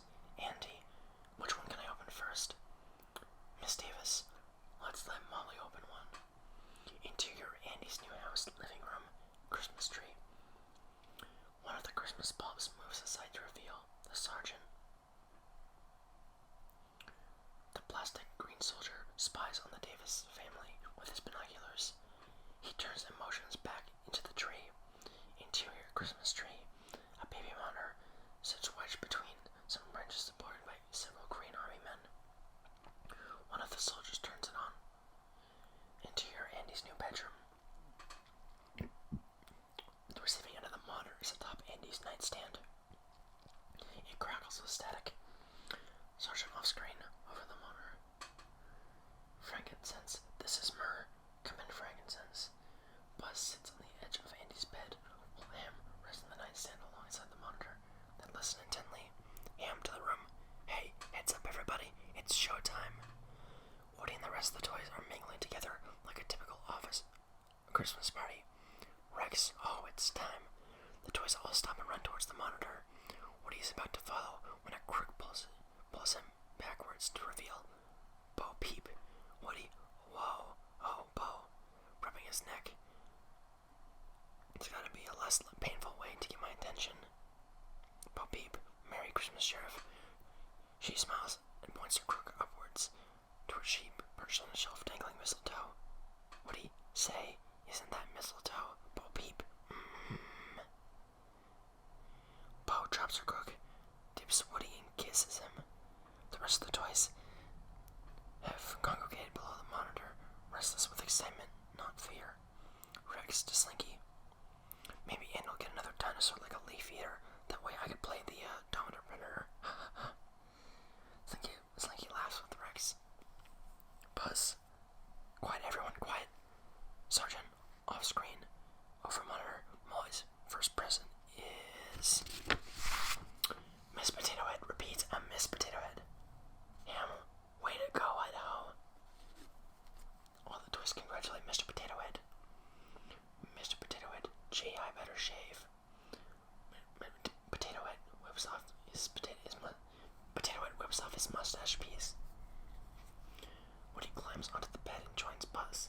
Stick now covers Woody's face. Sergeant off screen, over monitor. Come on, frankincense. Come in, frankincense. Andy is now opening his first present. Static. Buzz bangs on the side of the monitor. Nothing. Woody. Buzz. Buzz Lightyear. You are not worried, are you? Sergeant off screen, over monitor. I can't quite make out. Static. Buzz defensively. Me. No. Pete, are you? Woody laughing. No, Buzz. What could Andy possibly get that is worse than you? We truck out through the window to the exterior as we hear Andy off screen. Oh, what is it? Sound effects barking. Andy off screen. Wow, a puppy. We zoom back through the window to a close-up of Buzz and Woody. They look at one another with a half smile, half grimace, and laugh weakly. Fade out. The end.